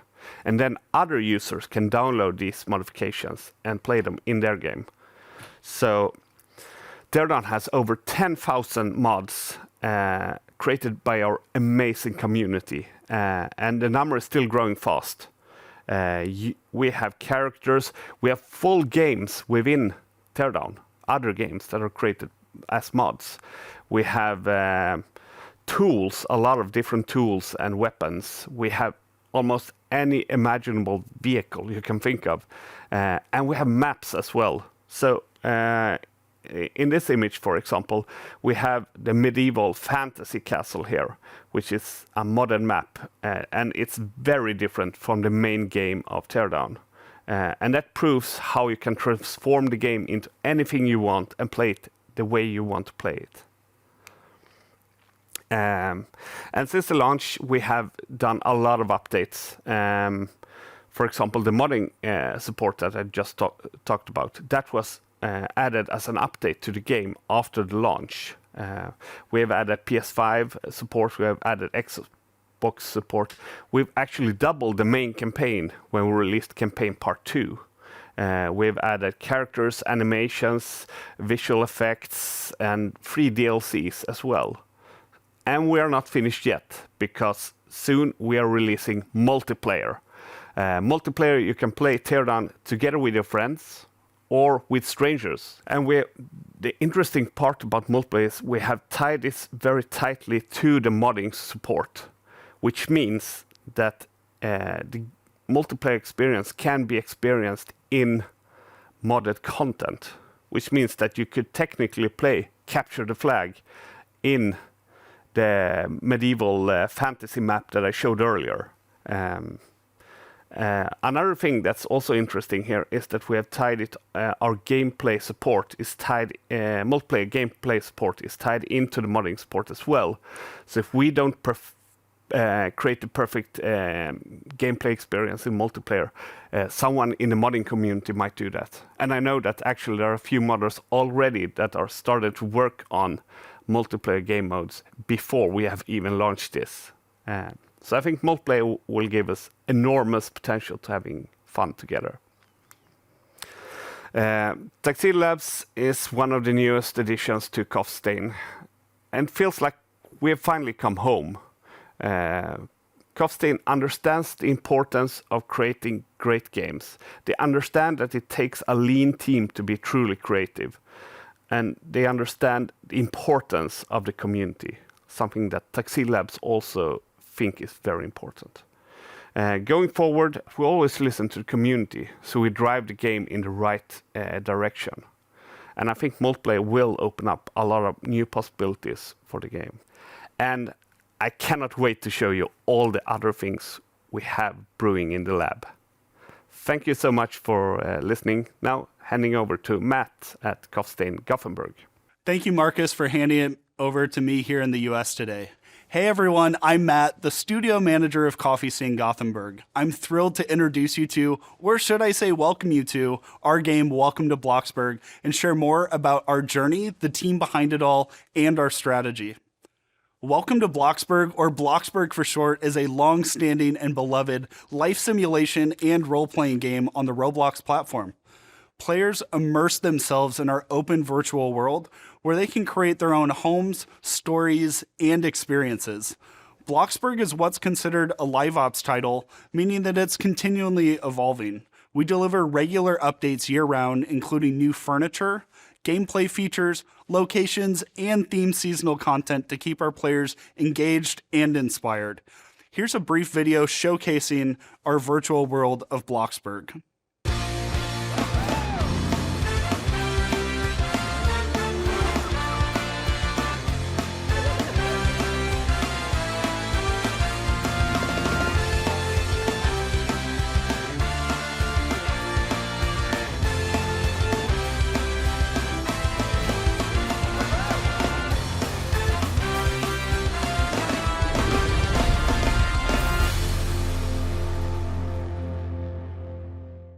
The video you just saw highlights our new map released earlier this year, something our community had been eagerly waiting for. With this update, we wanted to give Bloxburg a fresh look while keeping that cozy small town charm and a few familiar spots from our old map. It also built the foundation for future content, events, and new ways for players to be inspired with all of the new scenery. Our community thrives on creativity, whether it's building and decorating their homes, role-playing with friends, or submitting creations such as their short films in our community competition. For those who love building and designing, we provide an extensive suite of creative tools and a growing catalog of nearly 4,000 in-game items. Players can build and furnish everything from cozy homes to grand hotels, using intuitive tools to place structures like walls, floors, and roofs, and apply custom colors and materials to achieve the look they desire. Advanced features also give builders greater precision, flexibility, and scale, allowing for more ambitious projects and creative expression. The creations our players make and the virtual world that they build them in serve as the foundation for Bloxburg's role-playing community. Players bring these spaces to life in ways such as running virtual restaurants, forming families in their neighborhood homes, or hosting friendly sports matches in their custom-built arenas, just to name a few. Our interactive items and animations turn roleplay into shared storytelling, helping our players connect and create together. We also offer player-hosted neighborhood servers where they can host their events, roleplay businesses, and other gatherings. These servers help connect and engage like-minded players all around the world. As our players continue creating and shaping their own stories within Bloxburg, our journey as developers has grown right alongside theirs. It's incredible to see how far we've come together, so let's take a moment to look back at the game's journey over the years. Bloxburg began with humble beginnings that grew into a global success, built on creativity, community, and passion. The project started in 2014 with a solo developer and launched publicly into a paid access beta in August of 2016. I joined the team in 2017, and as momentum accelerated, our two-person team set out to expand Bloxburg into something greater. As players' virtual homes grew in scale, so did our community. They dedicated countless hours to building, role-playing, sharing ideas, and helping shape the game into what it is today. Over time, we recognized the need for additional support to meet our growing community's expectations. In August 2022, we joined the Coffee Stain family and established a new studio in Gothenburg, Sweden, which now has evolved into a team of 17. While larger than those early days, we continue to embody the mindset of a small and passionate team making a big impact. This expansion has allowed us to scale up the content we're providing our players, streamline our production processes, and strengthen our connection with players while staying true to our player-driven foundation. Nearly a decade after launch, Welcome to Bloxburg remains one of Roblox's most recognized and enduring titles, now nearing 10 billion play sessions, which Roblox names visits.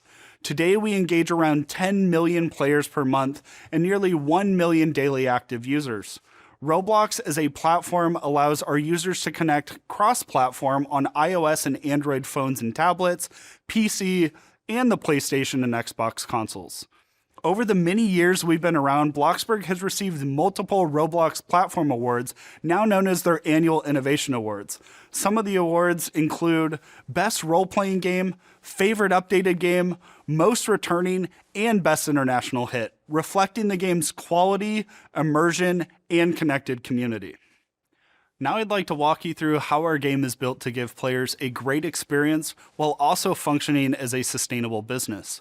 Approaching 10 years after our initial release, we're proud to still rank among the top earning games on the Roblox platform with lifetime net sales of 1.35 billion Swedish kroner. While those results are something we're proud of, what matters most to us is the mindset that we're taking towards our monetization. We've always focused on keeping Bloxburg fair and non-pay to win, making sure that our players can enjoy a balanced and rewarding experience. The in-game economy revolves around currencies, which players can earn through various jobs, such as working at our fast food restaurant or teaching at our high school. They can spend those earnings on their creations, or if they'd rather skip the grind and get back to that building, they can choose to purchase the currencies in various packages. Players are also rewarded through login streaks and special events, sometimes earning our premium currency, which is used for exclusive items or other special features. We also offer monthly subscriptions that provide recurring currency packages or server ownership and one-time unlocks for advanced editing tools and convenience perks such as increased job wages. What's just as important as what we offer is also what we don't. From the start, we've strayed away from random mechanics like loot boxes, which is something we take a lot of pride in.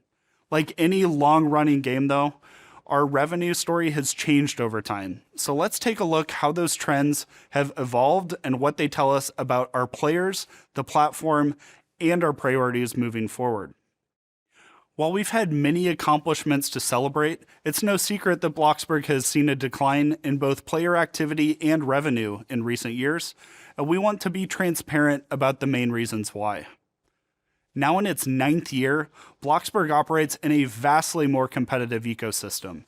Both the Roblox platform and the role-playing genre have grown significantly since the game's early days, with new trends and experiences constantly emerging and capturing players' attention. For years, Bloxburg was paid access, which limited visibility and new player acquisition as Roblox shifted focus towards free-to-play games. This led us to transition to free-to-play ourselves in June of 2024. We've also seen major shifts in player expectations. Today's audiences expect faster progression and more frequent content. What resonated with players years ago doesn't always align with what newer generations are wanting today. And finally, one of the most difficult factors to acknowledge. Last year, some of our features and economy changes were not well received.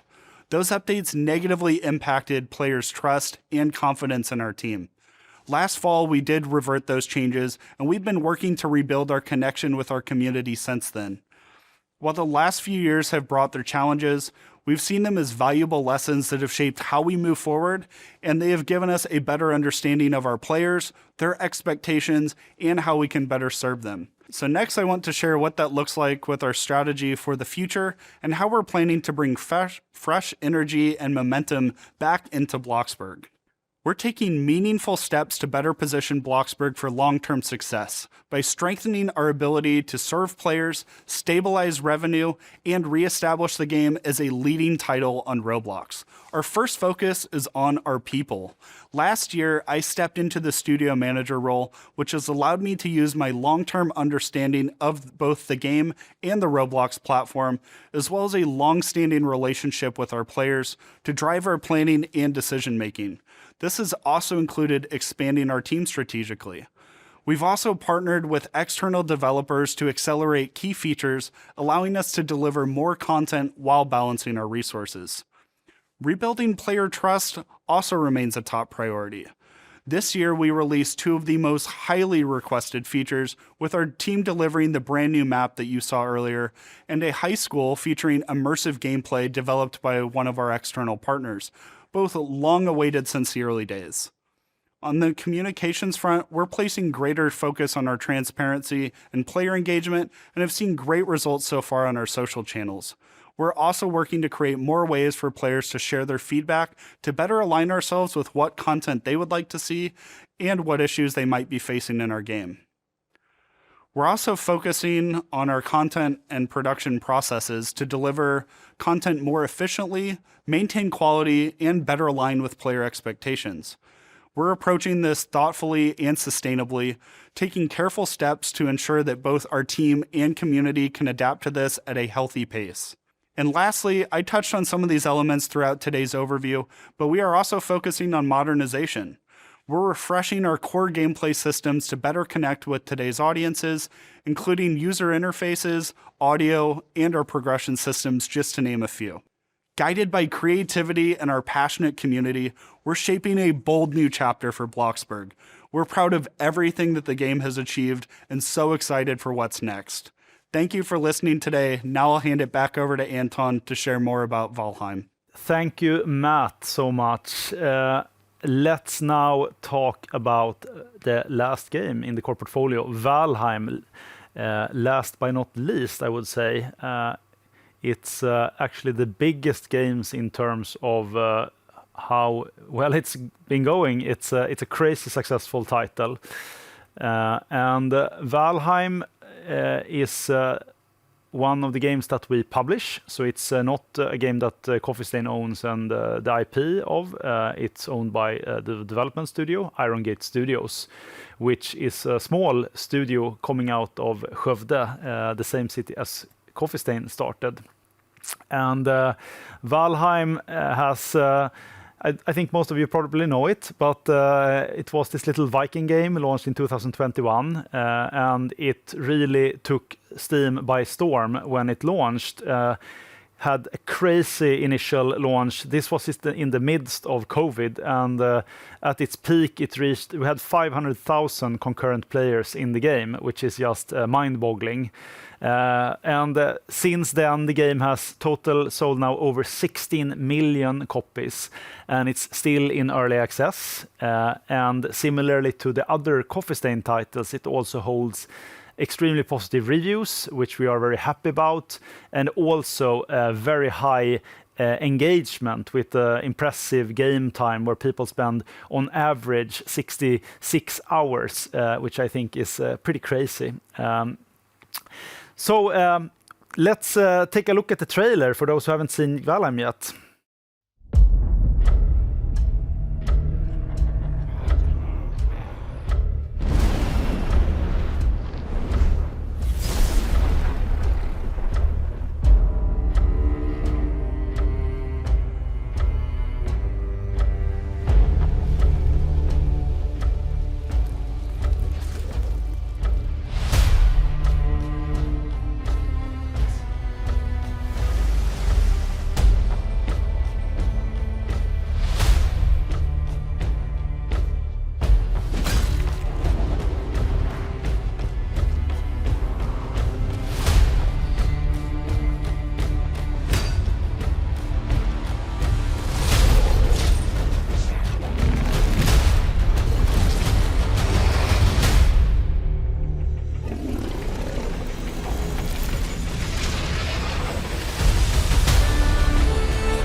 All right. That was Valheim. I think it's very interesting game. It looks so cool, and there's something about the art style in this game and just the setting, the coziness, that it has a very special vibe. I think you need to kind of try it to get a feel for it. But I think that Iron Gate and Rickard, the creator of the game, has really made something magical here.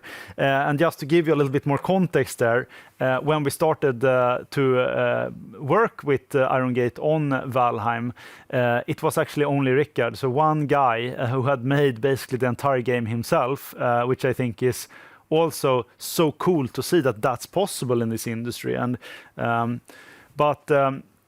we found a way to work together, and we agreed that Iron Gate would get a few more people into the company, and then we worked together with them on iterating and polishing it up to the release.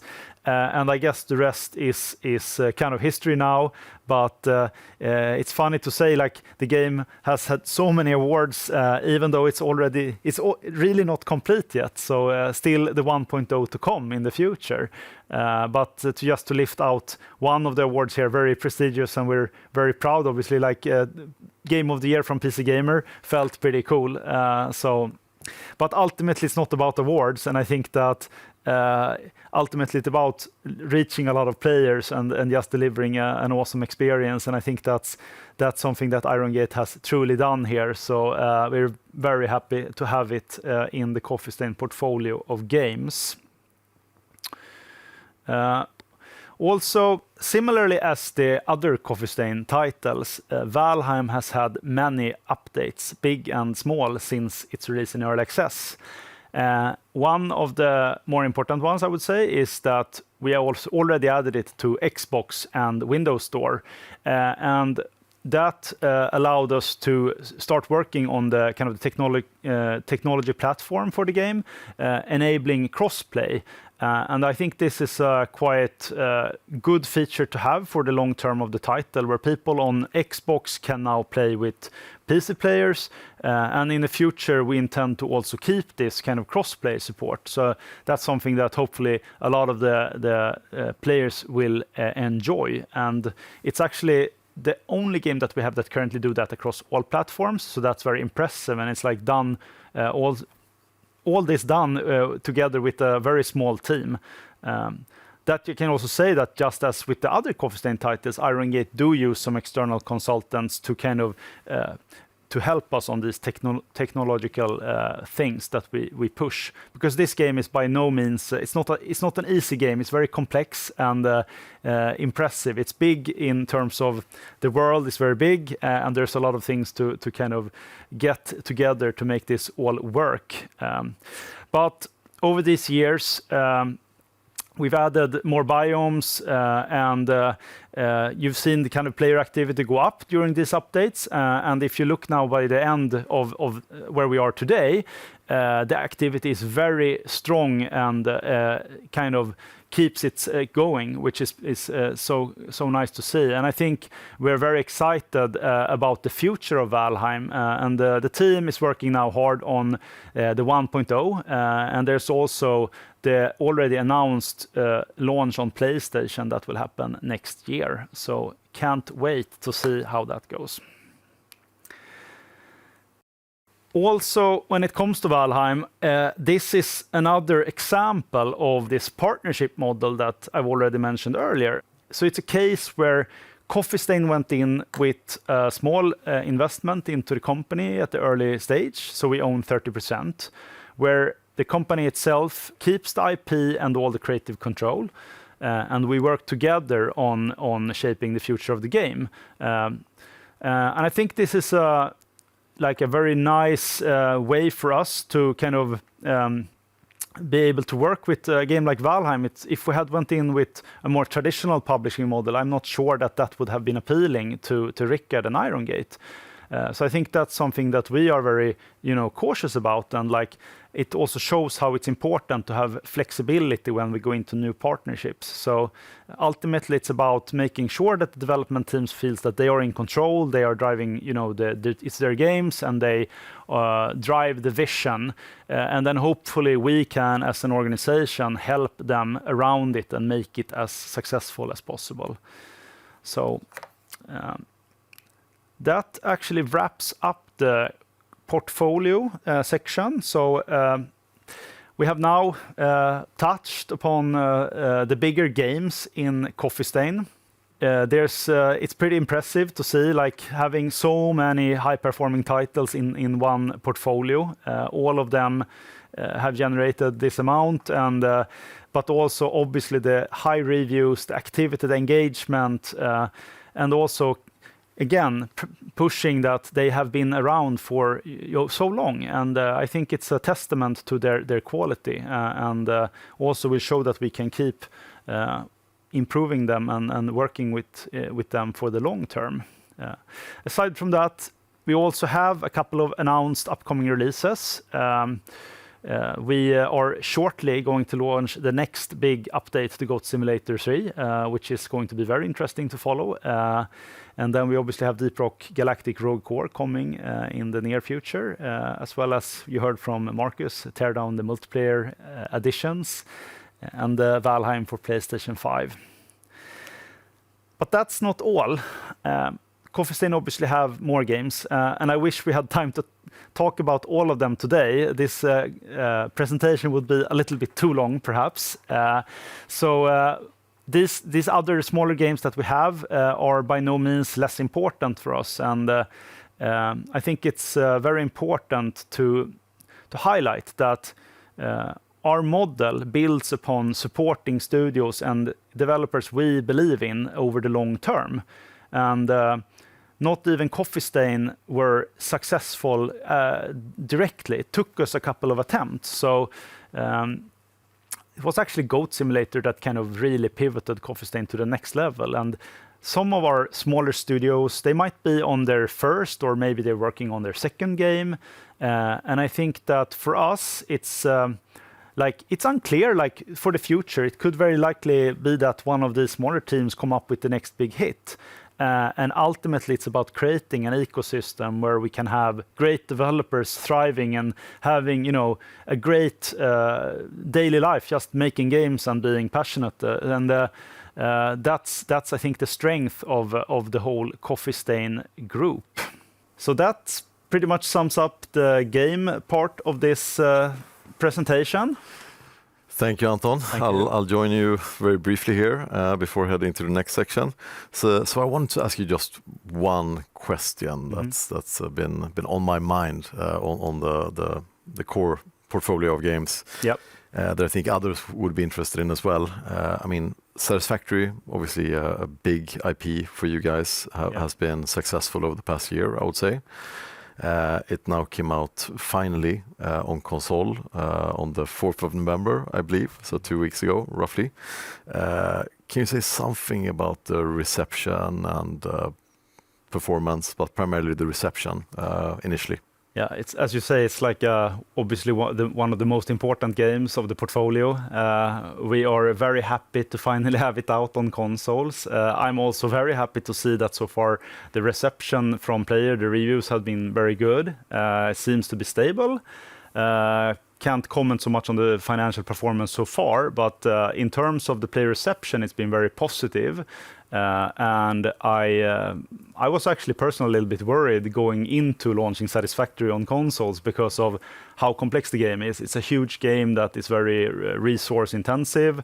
So we are just super pleased to see that the team, together with Fish Labs, the studio that we work with on these ports, have managed to pull it off in such a good way. So I think we are setting the stage for a nice future of just expanding Satisfactory to more platforms. So yeah, it looks good. Fantastic. Great to hear. So I think with that, I think we're ready to head into the next section, the financial profile of Coffee Stain Group. So without further ado, please welcome on stage CFO Erik Sunnerdahl. Thank you very much, Oscar. It's really inspiring listening to our studios talking about the games today, because they've shown that if you have the dedication, creativity, and talent needed, you don't need a huge army to be successful within gaming, and that's really at the heart of Coffee Stain's success. Today, I will give you a proof of concept that these small teams creating these big games also can translate into great financial returns that is built to last. I will cover 3 main topics. That is where we came from, where we are today, and how we think about allocating our capital. First, I would like to give you some context and the way how we look at our business, explaining some of the key dynamics in our financial reporting. The first thing is our focus on cash EBIT.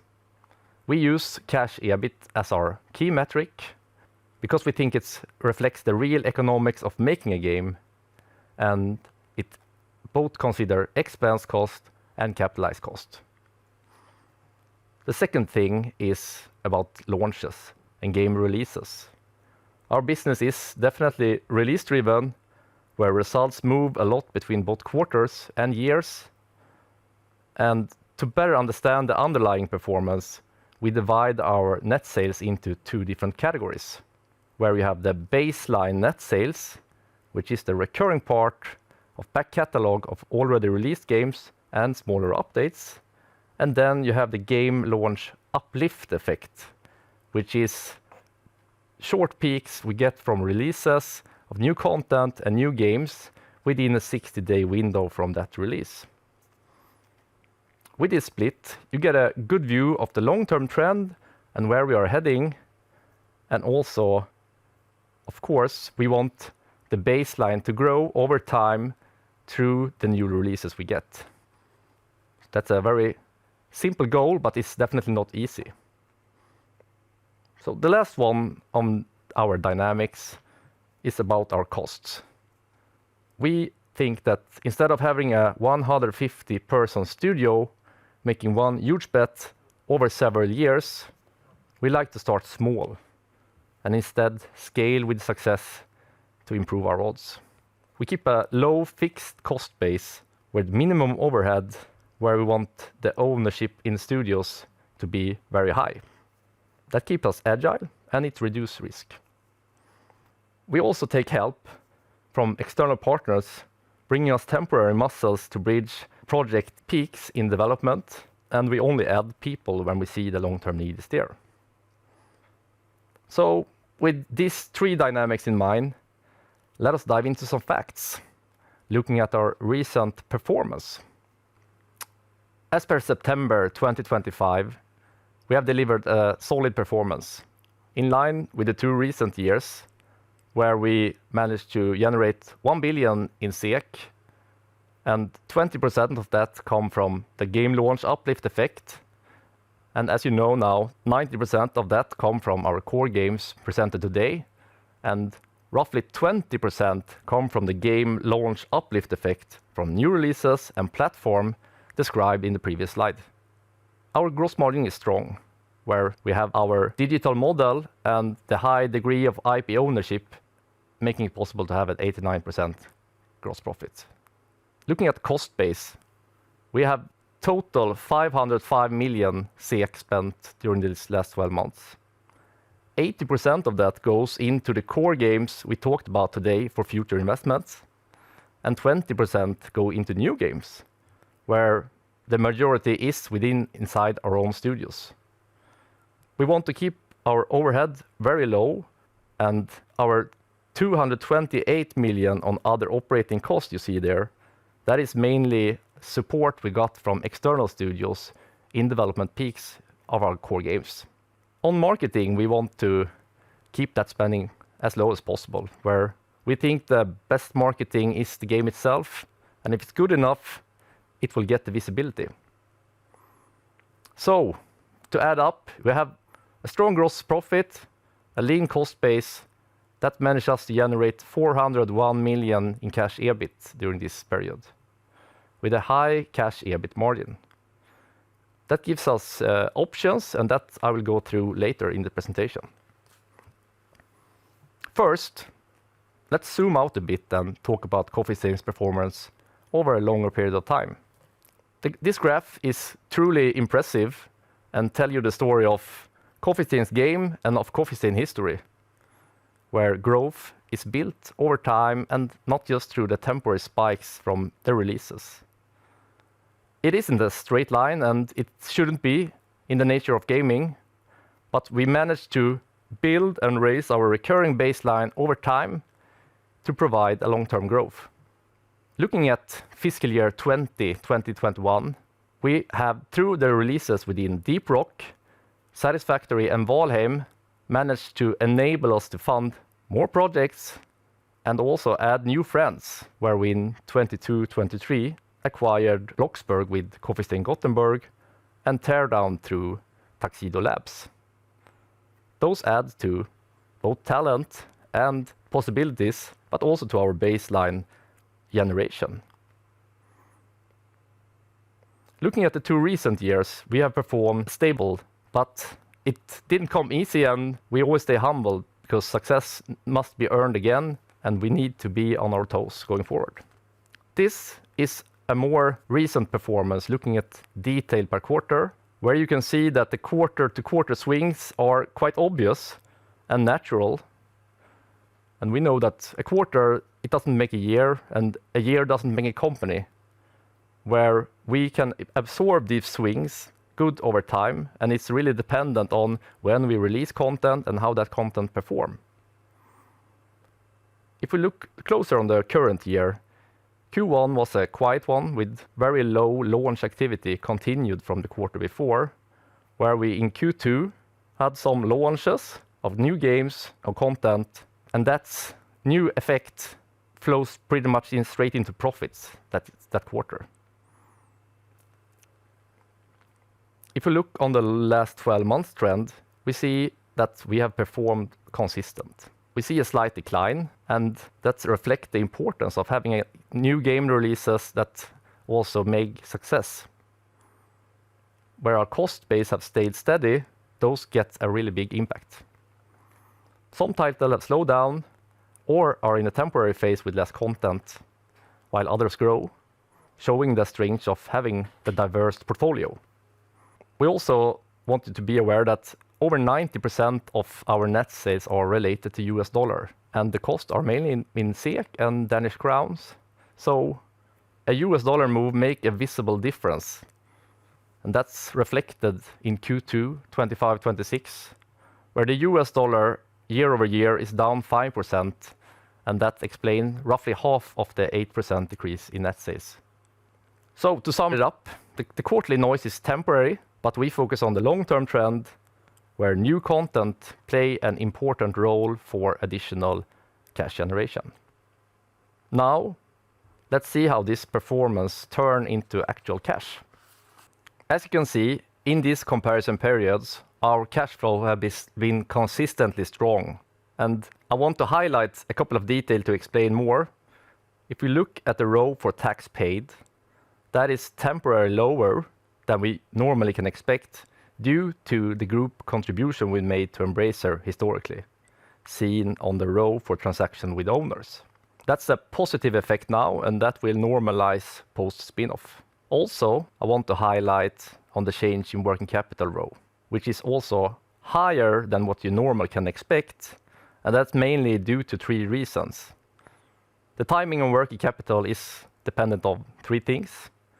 You have the 50-day window from the day you sell a game to when you collect the cash from the platform. You also have the platform deals we made, where revenue recognized doesn't always align with when you get the payments. And then you also have the royalties we paid to external studios, like Iron Gate for Valheim, which is done when we collect the cash from the platforms. So, to conclude and normalize, if we do adjustments for these temporary effects, we are still having a very strong cash flow, roughly over 350 million on the last 12-month basis. And that gives us options, where in our dividend policy stated that we will reinvest for growth if we find a good opportunity. Otherwise, we will return the capital to our shareholders. So now let's look also at our financial position. As you can see in this table, that the cash and cash equivalents are not really representative since we've done transactions with owners historically.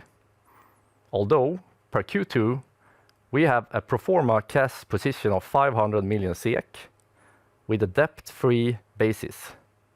And additional cash flow after Q2 is directed to Coffee Stain, where our balance sheet is strong with a prudent level of capitalization and a solid headroom in our goodwill impairment test.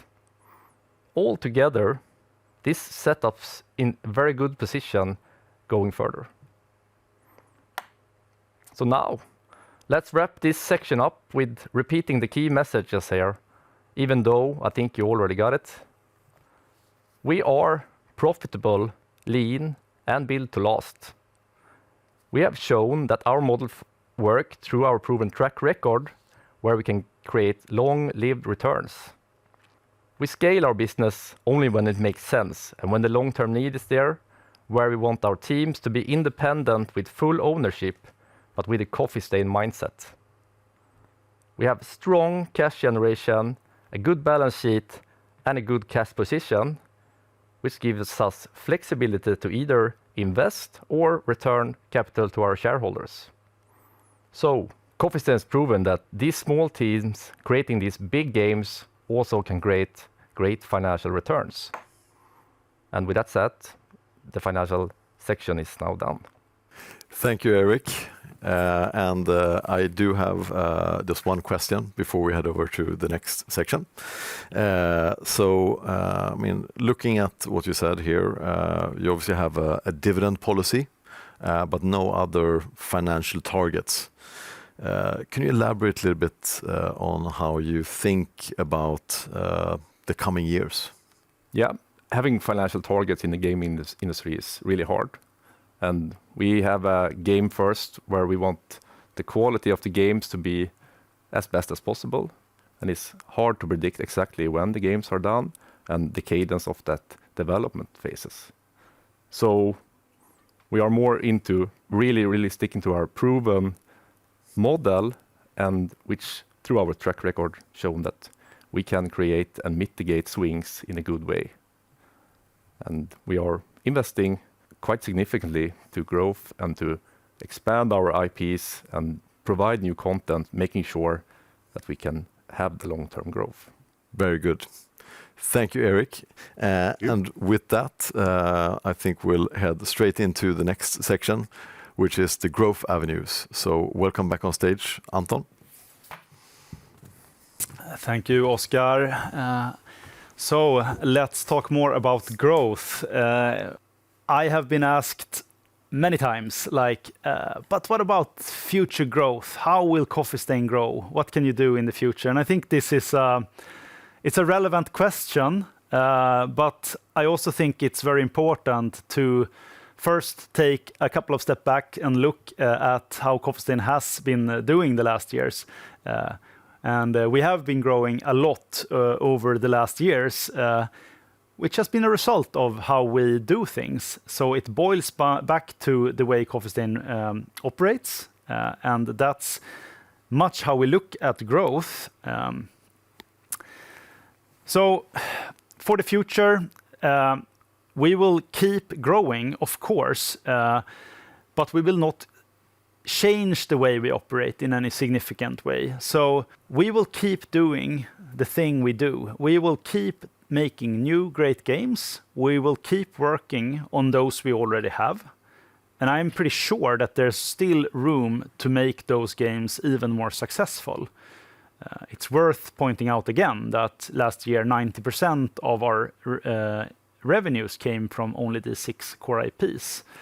And they are still not the biggest in the industry by any means. So also many of today's most successful game companies actually rely on just one or a handful of games. So I think that's what we are thinking about a lot. Is like we believe that strong quality games, they are there to stay for the long run. So as long as we keep kind of catering to them and nurturing them, I'm not so worried about growth. And it's also important to stress that growing as a company is not always easy, and especially when it's like a creative industry like making games, because it usually means bringing on more people. And for us, the culture, as you've heard now many times, is so important. It's like ultimately these people have to enjoy working together. They have to trust each other. They have to have the same, they have to align well, and they have to kind of work towards these common goals and visions. So it has to be done at a steady pace. So we can't really push it. We can't enforce it. So slow and steady, growing with the games. But you can break it down. So develop the existing IPs, I would say, is the highest priority for Coffee Stain. Then we obviously always want to find ways to create new games as well. And the hope is obviously that potentially these new games could become even bigger successes and add additional kind of pillars for the company to rest on.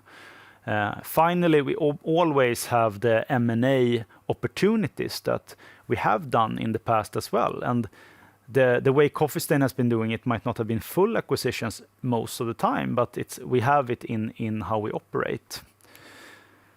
So just to give a little bit more context on the developing the existing IPs, that is the whole spectrum of things that we do with the games. New content, DLC, spin-offs. There could be other initiatives like Ghost Ship. We have like the board game for Deep Rock Galactic. We have a board game for Goat Simulator. We have all these things. And ultimately, I think that those things are often great ways to expand the IPs over time. And there's still room to grow them.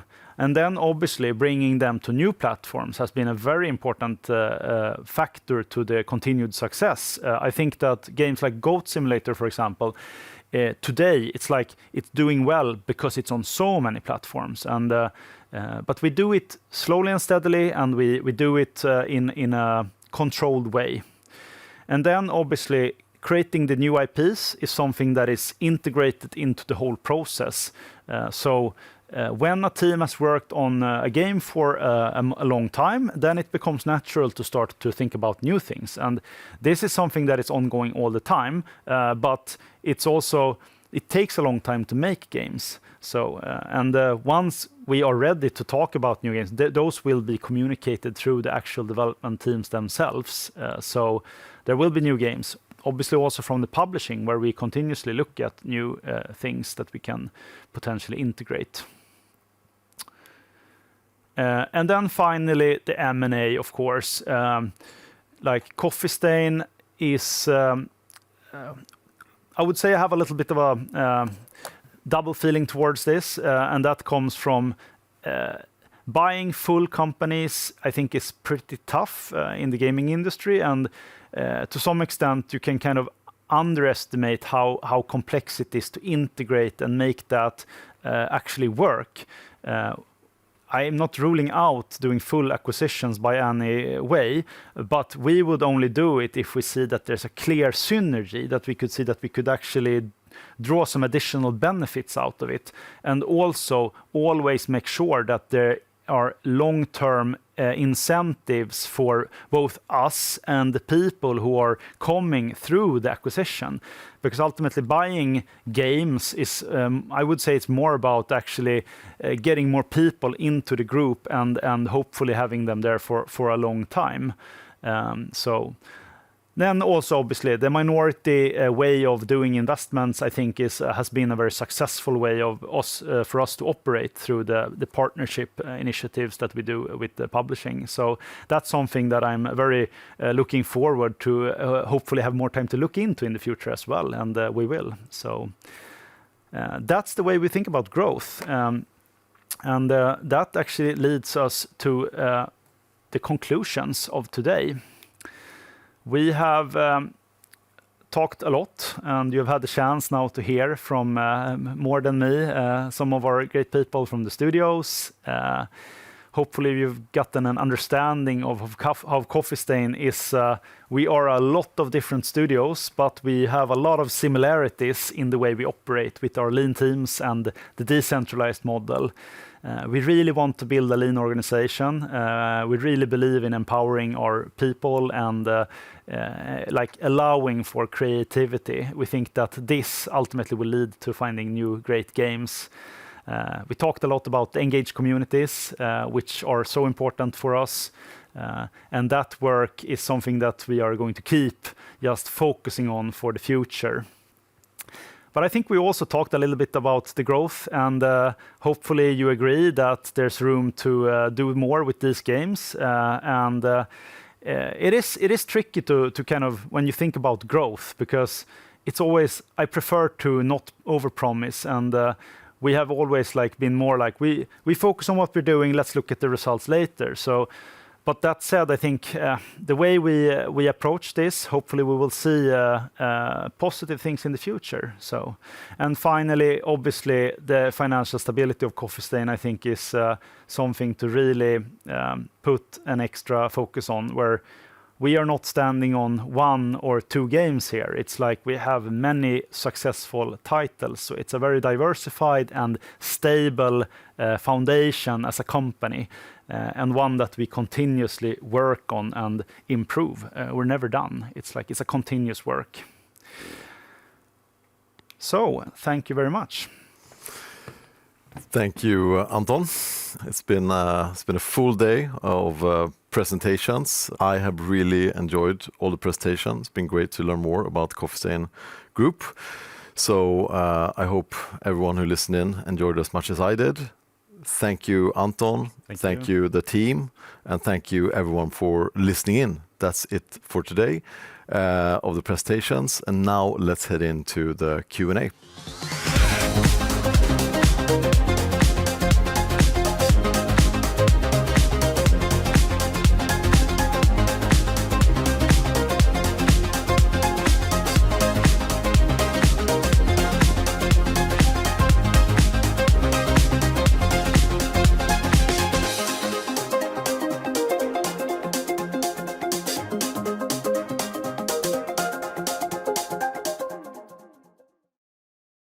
Welcome back, everyone, for the Q&A session. I'm joined here by Eric, Anton, and Jacob, who will have some questions and answers with very soon. First of all, I would like to just apologize quickly for the technical issues here during the presentations. Very unfortunate. Hopefully the tech works better now for the live Q&A session. Also wanted to let you know that the on-demand recording will, of course, be available in high definition after this presentation. And, of course, also the presentation will be available on Embracer's website after this Q&A session. Also, if you would like to ask a question, participants on the telco are able to ask questions by dialing pound key 5 on your telephone keypad. You can also ask written questions in the webcast. So, before we open the line for questions, I will start just with a few quick ones. And I'll start with you, Anton. We've been through many great presentations from your studios. Now, obviously, all of them are based in Scandinavia. Yeah. How important is that? Would you consider expanding outside of Scandinavia at some point? I think the fact that we are very focused around Scandinavia mostly comes from convenience, and that it's we prefer to the way we work in Coffee Stain. It's so like personal with the engagement and all the teams. We kind of put the like being together. It's very important for us as a group, So that said, I mean, it's very convenient. Obviously, if you have companies that are close by, it's easier to kind of keep that close relationship. There's a lot of good developers in Sweden, in all over, I guess, more of Scandinavia as well. But we might say, I mean, we're not closed to doing anything outside of it. But I think it's we have been pretty busy with everything that we've found. Just even look at the city like Skövde, the city where we started. There's so many good small teams that come up all the time. So Indeed. I think a natural sort of lead into my next question, actually. I mean, there have been some hugely successful minor studios all over the world, basically, creating major success in the past 1-2 years, and some just developed in a few weeks or months. How do you view the future direction of the industry, and what is your approach? And will we see larger budgets ahead for you guys, or smaller budgets really, and more iterating? What do you see ahead? I mean, one takeaway of last year's, there's so many examples of very, very successful games from tiny teams. I think Coffee Stain as well, we have our history of also a lot of our successes come from very small teams. So I think that just speaks for the fact that today, with the tools available, with the right people, you can create a lot with very limited resources. So I think we will see more of that in general in the industry. And I guess it's especially for larger companies where you have huge teams. It's a lot of people scratch themselves in the head and think about what is going on, why this success. So I think we're gonna see more. And for us within Coffee Stain, it's actually what our strategy builds upon these small teams. So it's kind of we might even be a little bit more experimental in the future and try more things, because it's quite clear that the right idea executed fast can deliver very high results. So yeah, interesting stuff. Thank you, Anton. So with that, I think we're ready to officially have the line open. So we'll start here. Our first question today will come from Eric Larsson with SEB. Your line is now or very soon open. Hello, can you hear me? Okay, great. Good afternoon. Thanks for the presentation. I have a bunch of questions, but I'll try to limit myself here. I can start on Oscar's angle there with a lot of indie game successes recently, especially in Sweden. And some of these games are, teams are really small, and from what I understand, a lot of these are also more or less self-published. So my question is really, is the role of a publisher the same as it used to be, or has that changed in some capacity? Do you see a risk there in any sense, if you understand my question? Yeah, I can take that. I think the role of publishers is definitely at question to some extent, and this is partly why our strategy has not been a traditional publishing strategy, even from when we started Coffee Stain Publishing. We wanted to work more as kind of a partner to help. Most of the priority on the more helping on the creative and getting the product to a state where it can be released, and not so much on the traditional, maybe the marketing and stuff like that. I think it's more important to make sure that you have the right idea and you get it out there.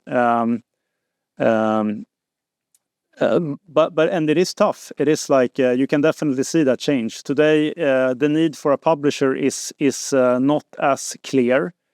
Obviously, it's still many people still need funding. There's other synergies that, for example, Coffee Stain can provide, such as just being part of a great group of people, and it's a good ecosystem. So I think we can leverage other values than the kind of traditional publishing model. But it's an interesting time for sure, and we will probably see more of those successes. Then I guess the longer term question becomes, when you have something that is very successful, if you are to build that into something sustainable over time, that might require more. And I think that in some cases, the small teams, they might not really have. Some of them are not even interested in that, and I think that our hopes is that potentially we can step in there and we try to kind of encourage that creativity, and then we can do some crazy ideas, but then also take care of it over time and make it into a business. I mean, Goat Simulator was one of those games where you could probably have just made something else, but we were very focused on to deliver more content and to kind of build that into a franchise over time. Okay, thank you for that color. And then I had a question on platform deals. Just the typical structure. How much are you getting paid generally, and is it like an upfront payment, or is it based on certain KPIs or metrics, or any color you could give there? All the platform deals are different, but for a lot of them, I would say that if it's more of a subscription deal, it usually comes with some kind of fixed fee that they pay to get basically to get the rights to supply the content over a set time period. But there's like a range on this, and there's not like one model here, but I would say that's the most typical way. It's more like a flat fee that you get for a certain amount of time. And for us, the big question mark is that we need to ask ourselves is obviously whether we think it's worth it, because there's always some risk to some cannibalization. For example, if you go into a subscription platform, you give the game away to free to a lot of people. But typically what we have seen is that there's a lift because of the awareness that you get. Okay, perfect. And then a final question on financials. I fully understand why you don't have your targets, but I'll try anyways here. Do you see any type of floor on the margin? I mean, you have your revenue base. You're pretty cautious on the cost side. Do you think you can sustain this margin around this level, or say 40-ish+% cash EBIT? As we showed on the presentation here, you have we think the cost base is quite solid between the quarters and also on the recent years. And then of course it very much depends on the releases. So for example, previous years you had very strong Q2, Q3 with Satisfactory 1.0 and also the Goat platform deals. That launch effect give immediate impact on the cash EBIT generation. So for this year, even though we have a quiet Q1, quiet Q2, and also the FX headwind, we still remained quite solid margins. But to reach the higher levels, you need to either grow the baseline or through the releases we have get the higher return. That was the answer for your question. No. I'll take it. I'll go back in the queue. Thank you. Thank you very much, Eric. So I think the next questions will come from Thomas Nilsson at Nordea. Your line is now open. Thank you for taking my question. Satisfactory's console release is a major milestone for a game that has thrived on PC. What percentage of your portfolio do you envision becoming multi-platform? I think we generally always want to put our games on as many platforms as possible. It always comes with, we have to kind of think about whether the product fits or because ultimately you want to have a great version of the game. But generally that's the way we operate. So we start typically on PC and then we branch out from there. So most of our games are already on many platforms, and I think it boils down back to the development model that we use. So it's a bit more likely that Coffee Stain releases a game in early access on PC first and then go out to more platforms as opposed to sim shipping. There's examples with Goat Sim 3, for example. We did actually sim ship on consoles, but when you do the sim ship, what that does for the whole development is that you put the development cost becomes much higher because you have to do a lot of things in order to make the product ready for consoles, and and like that increases the risk, obviously. So it's always a balance. And since we like to use this kind of agile development style with the community, PC is very good to start off, because that platform is very easy to work with around with the communities. So if was that an answer to your question? Yes, it was. And perhaps a final question, if I may. Where do you see AI providing the most value in your development process, and how do you ensure AI remains a tool rather than a replacement for the human creativity that defines your games? And it's a very interesting question, and I think like currently every game developer is using AI to some extent all across the industry, and personally, I think that programming is getting a very high boost by AI, in the sense that you can potentially do more, and you can tap into areas faster that previously took more time, because now you can. I mean, I'm a programmer myself. My background, I studied programming, and when I do some programming on the side just for fun, I just realized that with the help of AI, you can start doing things that were not. The barrier was too high before, because you had to read up on these things, and it was not so natural. So I think that we will see on the programming side, but then obviously on art production or different types of content production can also be kind of leveraged. That said, as you say, it's a very. Now the question is obviously the creativity, and how that people might be concerned about how AI is kind of going into that and taking away from what people do themselves. But I also think I'm not that worried about it, and I think that as long as you have kind of an open-minded approach and use it as a tool, it will most likely just empower our developers to do more, and like just deliver more better experiences.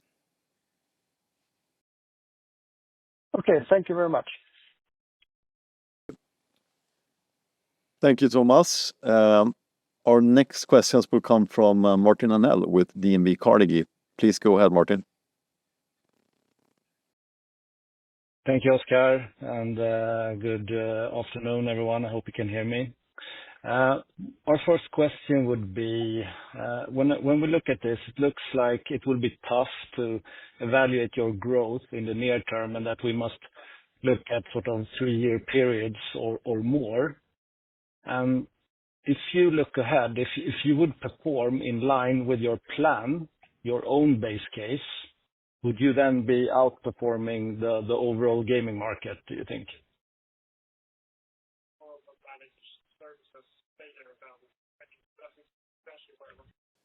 And for reference, Martin, I'll add here to your question, perhaps the gaming market growth is estimated at maybe 3% over the coming sort of 3 years, I would say. So, yeah, I think that we are not going to give any guidance, and we are pretty cautious about promising things. But I think if you look at the historic success of Coffee Stain, we have performed higher than that. And our historic results are tied to how we work and the model that we hopefully have given some clarity to around during the presentation. So I think that might give at least some kind of idea of how we think about it. But it's yeah, and also like if 2 of these 6 titles get a boost, that can get significant impact quite quickly on both sides. So it's not like easy to compare to market growth in general. Of course, it's good to market grow, more players, but I think you should evaluate it more on a title by title basis, and then also new titles, how they perform. Okay, thank you for that color. And if you would look at the release cadence that you have in the plan right now, how would you compare it to historical cadence? I think that our release cadence is it's been quite stable, I would say. I mean, we have been working on Satisfactory for a very long time, so there's never been a very huge amount of games coming out from every individual team in Coffee Stain. That said, we are actively working on all our portfolio on an ongoing basis, and we are keeping a quite good tempo, I think, which we are quite happy with. All right, thanks. And final question on the growth outlook here. I'm not sure you're going to answer it, but I'll ask it anyway. In the, let's say, next 3-year period, do you think that you will be able to generate a leading 7th franchise next to those 6 that you presented today? I think we can't really give any. That's one would hope so, but it's nothing that we can give any comments on at this point. Okay, fair enough. That was all for me for now. Thank you. Thank you. Thank you. Thank you, Martin. Our next questions will come from Rasmus Engberg at Kepler Cheuvreux. Please go ahead, Rasmus. Yes, hi. Hope you can hear me. It seems that Bloxburg has had a kind of a negative impact on your revenues in the last 12 months. Has that stabilized? And has it impacted both EBIT and revenues, or have you scaled down costs as well? Yeah, I think from the presentation today, you can, as you say, clearly see that there have been decrease in net sales on a trailing 12 months basis. But in terms of how it affects, of course, both EBIT and that net sales and EBIT, and the team have been similarly, and the cost base is similar. So it's still profitable. It's a small team.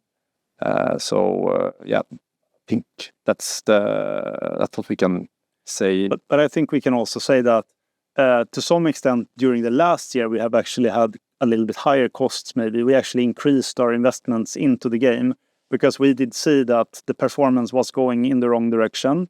So we took the decisions to actually invest more into certain things that we were hoping to kind of move this. And these investments are still going on.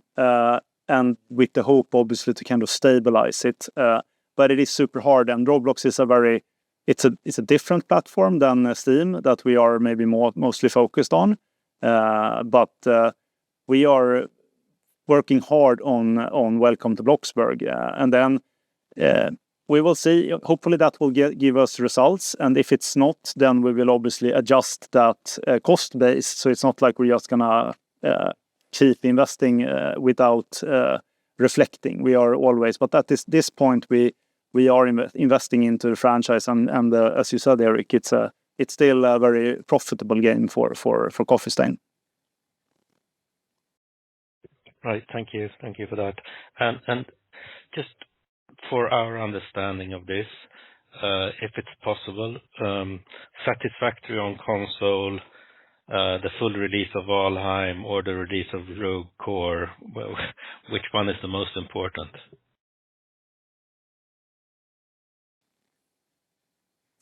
All of them are very important for us, so I don't think we can give any. Any example. They're comparable, you would say, or they mean very much for us. They're very important, all of them. Great. Thank you so much. Thank you, Rasmus. So the next questions will come from Jesper Stugemo with Handelsbanken. Please go ahead, Jesper. Yes. Hello, guys. Thank you for taking my questions. So I start with one here on the updates and the DLCs on the core games here.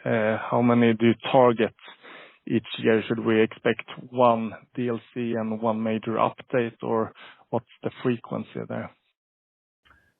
I think the frequency is very game dependent, so it's not going to be the same across our portfolio. But generally speaking, once we have a title that is mature and when we are in the post-launch phase, we try to get new content out on as good kind of pace as we can, and we usually do both free updates and paid content, because we have seen that is a very nice way to making the community stay happy. So, but it's not unreasonable to say we would like to see a yearly update on most of the big games. That I can say. Yeah, okay. And could you comment anything more on the coming 12 months pipeline? You gave us some details here on the core titles here, but how many unannounced game projects do you have in the mix between internal versus partnerships, etc.? Yeah, if they are unannounced, they are unannounced for a reason. So we will announce them as we are ready, of course. No, I don't think we can give an. I think we, in the short term, we now know that Roll Core is slated next fiscal year, and that they also announced that Season 6 is planned this fiscal year, end of this fiscal year. So that's what we can say in the short term. Yeah, all right. Thank you, guys. Thank you. Thank you, Jesper. So our next question will come from Victor Lidström with SB1 Markets. Please go ahead, Victor. Yes, thank you. Hope you can hear me. So I'll follow up on the DLCs here. On average, what attach rate do you have? Can you share any figure on your core games? I don't think we have shared any numbers on that. But what I can say is that usually you could say that if you, if you have a great game and a very loyal community, the attach rate I think will be higher. And I think in the past we have had pretty good attach rates. And but we look at it more as a kind of franchise. So when we think about if we're investing now, we're going to launch a big new DLC for Goat Simulator 3, for example. It's not so much about that specific DLC. Because we also always look at the total revenue generation from the game combined with the DLC. So it's quite hard to isolate the revenue specifically to the DLC in question.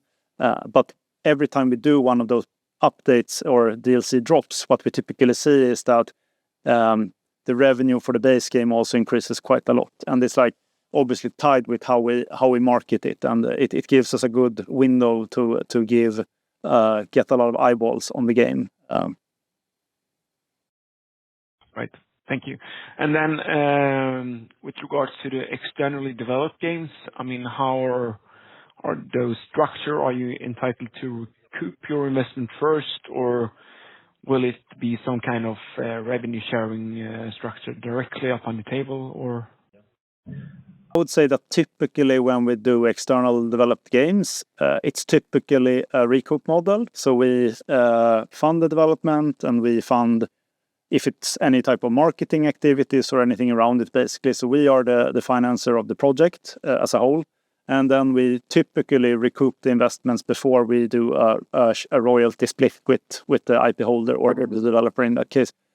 So that's how it's usually working. But then it's flexible. It's not a one model for every project, but that's how it typically works. All right, thanks. And then lastly, you talk much about the importance of the culture across the organization. So how do you both, attract and retain key employees? I think for one sake to have a very, I like a culture where we allow for people to do and work on great games, and just have good developers working together is probably the best way of retaining them. It's as long as people are feel that they work on something that they are passionate about, that leads to retention. So I think it's a very creative industry, and it mostly is about making sure that people actually do things that they are passionate about. So it's not easy, but it's as long as we keep focusing on doing great games, I'm pretty sure that people will like it. So yeah. Super. Thank you. Thank you, Victor. The next question will come from Jakob Edler with Danske Bank. Please go ahead, Jakob. Thank you so much for taking my questions. I have two to start with. The first one is just on the kind of DLC pricing strategy, and how do you assess your kind of price elasticity is among your user base for DLC and other paid content? Would you say that down the line there is potential to kind of hike prices, or what can you say there? I think pricing is very complex, and typically we have been pretty cautious with overpricing our games, because it's also the higher price you put, then you also increase kind of the expectancy from the customers. It's always a balance. That said, I think we have seen that some of our games, usually like with Satisfactory, for example, we increased the price with the 1.0, and over time we always can. This is an ongoing discussion, but it is a balance, and it's super tough. I mean, I think like Valheim is one of those examples where it was like you could argue that the game is pretty cheap at the $20, but it's also, I think that's one of the reasons why it sold so many copies. And we often prioritize getting a huge amount of users, and having that community around the games partly drives further sales. So it's but that said, like it's nice to see that, like, I think especially if you have something very established, I think you can charge a little bit more over time for DLC and additional content. But as I said, it's a delicate balance. Perfect. This is my second question. On the spin-offs you've done in Deep Rock and also Rogue Core being slated for release here in the next 12 months, do you think there's potential to do a similar thing in some of the other core games? And also, second on that question, how do you kind of evaluate doing these spin-offs over evaluating sequels down the line for the core games? Yeah, I think we are. It's definitely something that is possible.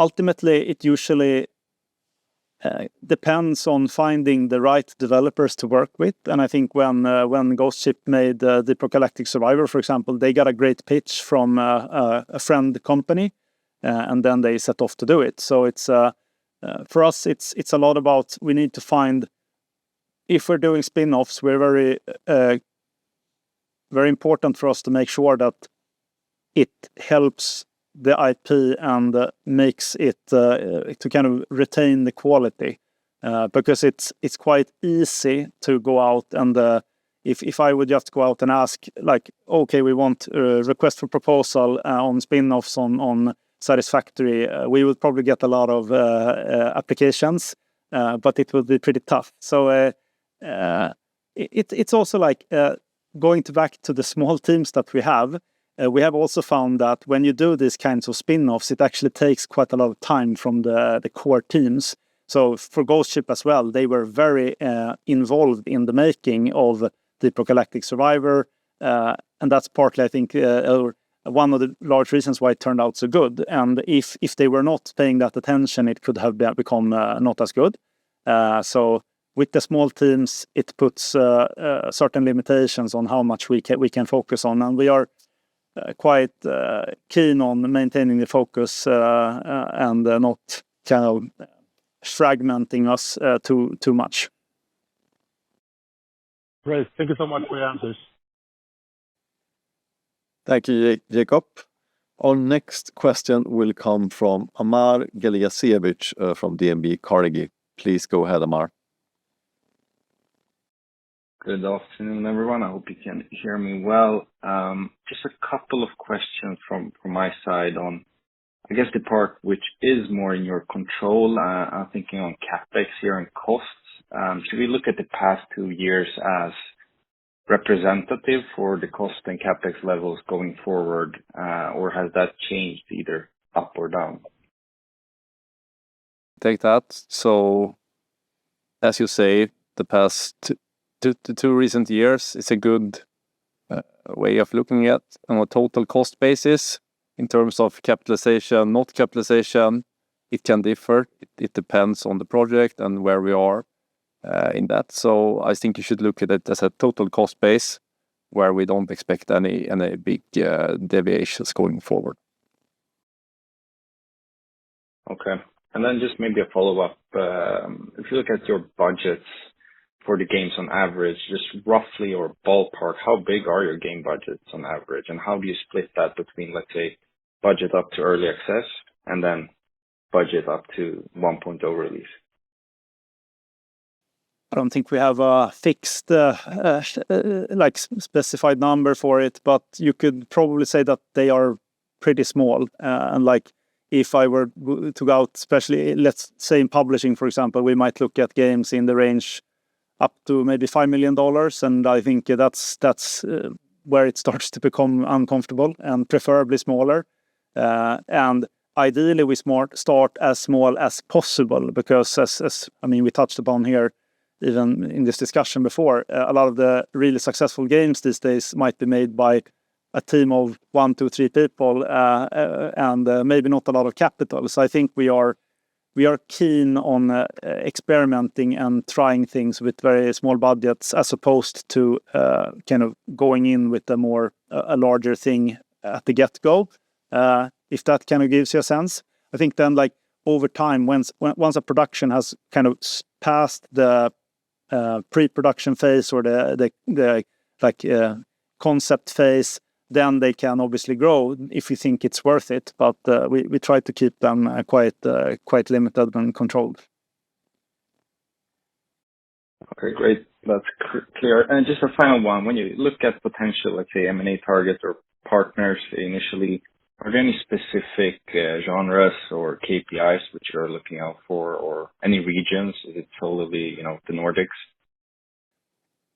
I would say that we typically look for, if it were to be a target for us, I think it would be a very great game that we really look at and say, wow, that's a great game. And it usually would have high reviews, an active community, and a development team that we kind of can have a good cultural match with. So those are maybe not so easy to kind of, but that's what we would look at mostly, I would say, since it would have to be something that we were able to kind of integrate well into the Coffee Stain ecosystem.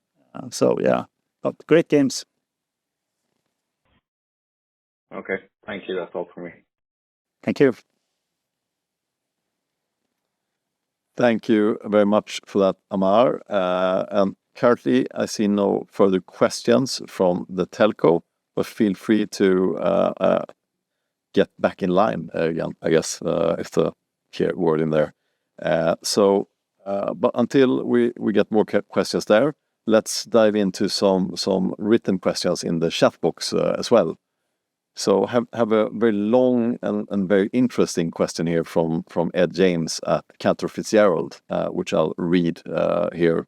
So with Steam preparing to enter the console space, how do you see this influencing Coffee Stain's growth potential, both in terms of reach and sales, as it could narrow the gap between PC and the console ecosystems? Additionally, could this shift change the competitive landscape or open opportunities for exclusive partnerships with Steam? And do you expect it to make porting PC titles to console more streamlined and cost efficient? Anton. Yes. I can just say that first, I'm very excited about all the steps that Valve is taking in this direction, and it's for us, obviously we really like the Steam platform, and mostly based on how they operate with like the algorithm-driven like platform. It's very kind of player focused. It's only about delivering a better kind of service to the gamers, and I think that with them growing, it's just expanding our potential reach in the future. So it's just great. I mean, you've seen Steam has grown a lot in the last years, and I think that's also one of the reasons why, if you look at a small game being successful today, it's much bigger than it was 10 years ago. And I think we are just going to see Steam is going to keep growing. So yes, that adds to the potential future potential for our titles. So that's great. And then on the other thing here with the exclusive partnerships, I would probably say no. Based on how Valve operates, I would be pretty surprised if they went that route.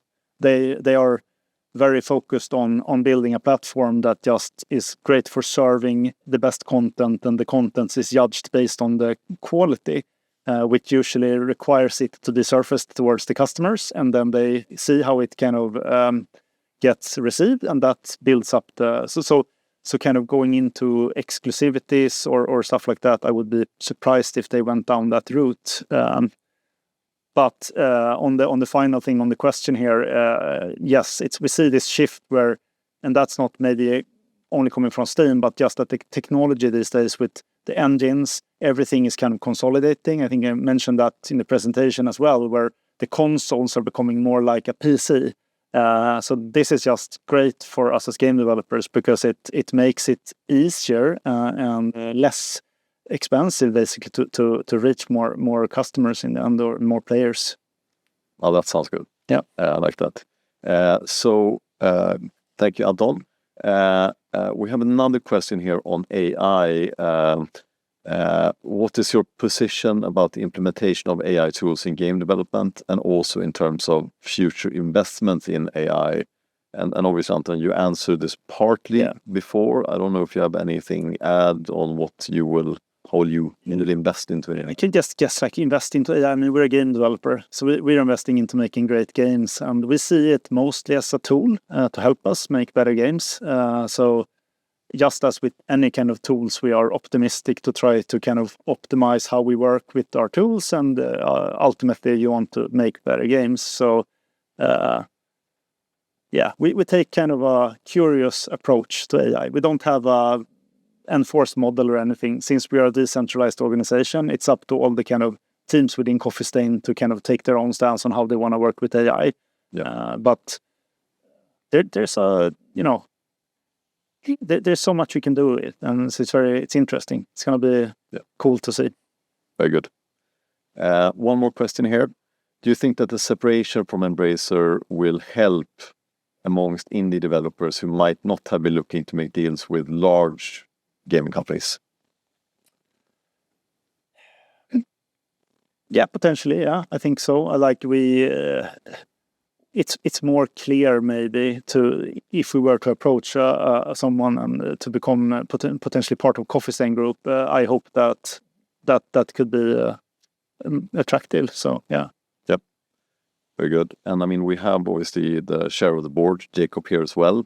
So since you haven't got any questions yet, I will ask you questions. Okay. You can feel free to answer, Anton as well, of course, and Eric. But so what to ask? Obviously, this morning, Embracer sent out a press release stating that Coffee Stain will come to the stock market with a pro forma net cash position of 500 million, and they have a dividend policy from before as well.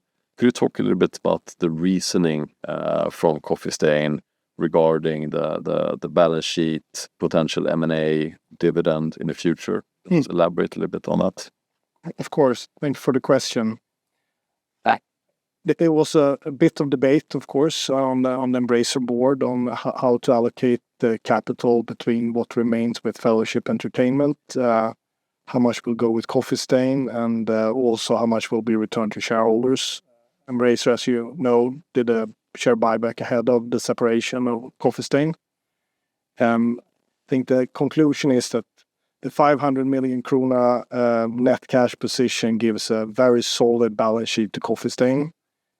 He will give Eric and Anton and the board the capacity to look at pretty much all the deals that I think are feasible for Coffee Stain to look at. Whether or not that will in the end turn out to be any M&A transactions, that's a later story. We heard some of the prerequisites that Anton put up. It has to be a great game, it has to be a cultural fit, it has to be something where Coffee Stain could add value and in that sense create a synergy. If we don't find M&A targets, at least my position is that we over time probably will not build a huge cash pile. So at some point we get to a situation where all this excess capital will be returned to shareholders. Exactly what that number is, I think the board needs to get back to at the end of this year and at the future years. But what we really want to support is, of course, the organic growth engine, trying new things, all of these things that Anton talked about earlier here, with supporting nimble teams, trying out things, perhaps having a shorter cadence before you actually have an idea to test it in the market. Pricing, perhaps starting with small price points, working your way up. A lot of these things we find very exciting. Maybe that's not going to cost so much money, but that's where we start. We start with the organic story and how to build a company. But we have the capacity to do things inorganically as well if we want to. Makes sense. Thank you, Jacob. So I think we have another question here from the chat. Question on Goat Simulator. What are the big improvements in Goat Simulator you think are needed for a huge success? Mr. Westberg. Thank you. Interesting question. We continuously try to make new stuff for Goat Simulator. I think it's already quite successful. But we'll see. There's a new DLC dropping shortly, so we'll have to pay attention to that and see how it goes. But then I think it's a franchise that has also surprised even us very much over these years, being one of the most resilient and recurring franchises in terms of both player activity, but just how it's performing as a product as well over time. So we're gonna keep working on Goat Simulator, and who knows? It's a very quirky game franchise, so you can probably expect pretty much anything from Goat Simulator, I would say. Yes. Quirky, crazy game, and Furry Road DLC coming soon. So excited about that. So I believe we do have a few more questions from the telco. So let's open up the line back up again for Rasmus Engberg with Kepler Cheuvreux. Your line is hopefully now open. Yes, hi. I just coming back to your comment, Jacob, on what to do with this cash. Is there opportunity to buy further stakes in associated companies or buy out minorities? Is that why the cash position is so disproportionate? Maybe I can give some comments on that. I think on buying, I mean, there's a couple of companies within the Coffee Stain group where we don't own 100%, but I also think that often works quite well. I don't think it's something that we are actively looking into at this point to kind of buy that out, because it serves as a nice long-term kind of mechanic for those who own the minorities in those companies. So for me, it's not like a main priority, but and I'm probably more keen on potentially looking into doing more if we do something more in the future where we don't have to own all of it. It's like, I think it's always very good to be to sit in the same boat together with strong entrepreneurs. Okay, thanks. Thank you, Rasmus. And we have another question or a few questions from Vincent Edholm with Pareto Securities. Please go ahead, Vincent. All right, thanks a lot for the presentations this afternoon. I was wondering a question for you, Anton, and in regards to post-launch monetization of Valheim and Satisfactory in particular, how far would you say you've come in terms of post-launch monetization of those two games? Because to me, when I look at the different timelines that you displayed during presentations today, it seems like there's still a lot to achieve in terms of post-launch monetization of those two games. Yeah, to my knowledge, neither of them have any real post-launch monetization at this point. So from that point of view, I guess we are quite early, and then we will have to see how those strategies will look for both titles, where we have not communicated anything yet. I think what you can say is about like a game like Satisfactory, We recently now put it out on consoles. It was also not that long ago that it was going to the 1.0. Considering how long it had been in early access, it's a massive game. But now we look into the future of the game, and I would say that it's a game that we will keep supporting for a long time. That's what I can say. And then on Valheim, it's worth pointing out that the IP ownership and the kind of the creative control, which also obviously says what we can do in terms of any content after the 1.0 that the team is working on right now. That is something that the Iron Gate team will set the course on. All right.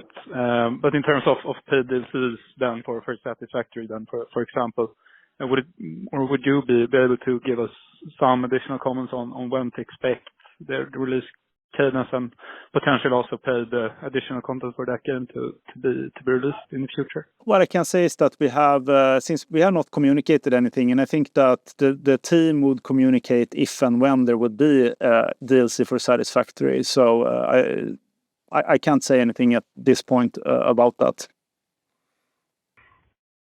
All right, fair enough. Thanks a lot. Yep. Thank you, Vincent.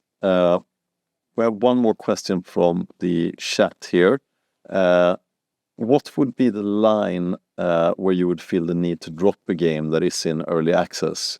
Or will you see through any game you launch until the end, regardless of performance?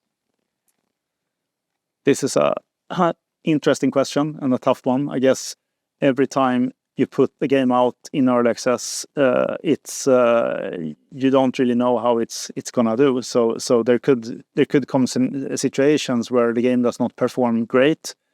That said, I think that we look at it like, I mean, launching a game, we always evaluate over time. So like if we keep working on it, it would either be because we think that we could, like, based from where we are at that point, we could actually make some investments that would make sense over time. But we also obviously have the reputation that we are very keen on protecting. So it's unlikely that we would just drop something just because it didn't deliver on the financial results, as long as we're happy with the product. And so I would say that it's hard to give an exact line where we're drawing the line on kind of, if we were to kind of just take something down. But also going back to the way we develop games is when we release them, we are typically pretty happy about what we're releasing. Otherwise, we wouldn't put them out there in the first place. So if that gives a bit of color on that. Absolutely. Yes. Very, very good. So we have, I'll take one question in between here. I think we have some questions coming in by the chat as well. But just, Eric, looking at this financial year, we talked a little bit about it already. Deep Rock Galactic Rogue Core seems to have been shifted now, coming out in the next financial year, in calendar Q2, I guess we can call it, from my read, as seen from Ghost Ship Games last week. Could you talk us through a little bit, what releases do you have in the second half of the year, and how would you compare it to the second half of the year, last financial year? Yeah, I think to start with, we can start with previous year. It was very strong Q2, Q3, where we have Satisfactory 1.0, and also the platform deals on Goat that have like the game launch effect that year was roughly 200 million. So far this year, Q1 was very quiet. We had no big releases. Q2, there was some minor release within Deep Rock Survivor. And then now we then have Q3, Satisfactory console. We have a Goat DLC. And like, if we just took the biggest releases, then we also have the season 6 now planned for Q4 this fiscal year. So that will give you some kind of understanding of this year will not be as good as previous year, obviously, due to we have fewer releases or not as strong, and then also the US dollar headwind is 10% year-over-year. That 10% is straight on to both net sales and to our profits, like 90% exposure since we have cost in SEK and the Danish crowns mostly. So that is affecting the baseline also. So in total, that's hard to then go up to previous years. Okay, very good. And then obviously looking forward to Deep Rock Season 6 in Q4 and not least the spin-off of Rogue Core in early next year. Looking forward to that. Very good. I think we have some more questions here from the chat. Yes, here is one. So do your platform expansion plans also include expanding some of your core IPs into Roblox, given Coffee Stain given your expertise in that area? And secondly, let's take that one first. Yeah, we can take that. It's an interesting one, and I think one of the learnings from with Welcome to Bloxburg is that it's a very different way of developing games. It's a totally different game engine, so it's not super easy to just kind of move something there. It's a very different system. And going back to the similar as with spin-offs, if we were to do it, it would still be kind of an overhead for the teams that actually already work on these key IPs. So it's nothing that we are maybe looking into super much right now, but it's interesting. I mean, we are obviously reflecting on how platforms like Roblox and now even with Unreal's UEFN, how those platforms they are attracting a lot of players and activity. So we have to kind of keep an eye on it. And I mean, who knows? But currently there's no big plans for it. And as with all our other releases and DLCs and stuff, it would be announced through the development teams that are actually working on it when ready, if we have more to say about it. Makes sense. And as potential new revenue streams, but maybe mostly as promotion for the core games, Goats, Satisfactory, Valheim all have knockoff games published on the platform. So I guess that was actually quite tied to the first one. So guess we don't have to inspiration. Yeah, for sure. I mean, the reason why we made the Goat Simulator initially on mobile was actually because of the knockoffs and like the clones. And we saw that, wow, these games are doing great. We should probably do it. And that turned out to be a good thing. So who knows? Yeah. Right. Hi.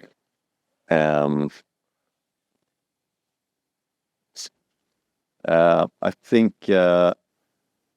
let's see if there are any more questions here. Travis Media. I think to us up. Okay, so we have one more question here. As I see it from afar, there's huge potential in Teardown. Is it planned as a mod game, basically besides the main missions, that there will be mod incentives, like possibilities to get rewards in-game or money awards?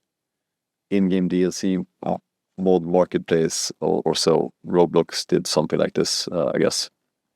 I think Marcus gave some color on how they think about their modding. To my knowledge, there's no such incentives planned. I think right now they are mostly focused on making sure that they're working on the multiplayer update, of course, for Teardown, and making sure that the mod support is going to be really good for Teardown with the multiplayer, and then we will see how that does and take steps based on it. I think like generally it's always good to find ways to kind of incentivize modding, but I also think that just promoting the big mods and making nice systems for the players is the first steps that we would like to take with it. So. Okay. Yeah. But the modding is super important for Teardown, so it's it's getting focused. They have some cool stuff going on there. For sure. The studio. So one question that I missed before, question from Martin Anel again. What is your view when it comes to transmedia potential for your key franchises, which has been an increasing part of Embracer's strategy in the last 2 years? I would say that I'm a little bit allergic to the word and like how it's sometimes used. So it's not really something that we think too much about. I think we want to focus on making great games, and we think that then we can always look for fun things around it. But it's not like a big strategy to make all these other spin-off things, because again, going back to the focus, it's a lot of distraction. We have small teams, so just think about it. We have 30 people working on Satisfactory, and if we were to start like these 5 different projects on the side, different directions, that would probably take up a big amount of our time. So it would really have to be worth it. But it's not like a key area for us to do. I would say that once games become, the bigger they become, the more easier it is to motivate it. If you have something that is super successful, your teams grow even further, then I think those steps would make more sense. But with our like small teams and the kind of more agile, risk-focused approach, it's not a natural kind of first thing we think about. Yeah. So is that a denial that there is a Goat Simulator movie in the works here? Who knows? Okay. We are not paying for it. We will not pay for it. Very good. But please bring us the pitch. Message for everyone listening in here. So I think that was really it in terms of questions. So thank you, Erik, Anton, and Jacob, and thank you everyone for listening in and for all the questions. Much appreciated. So that's it for today. Thank you. Thank you. Thank you.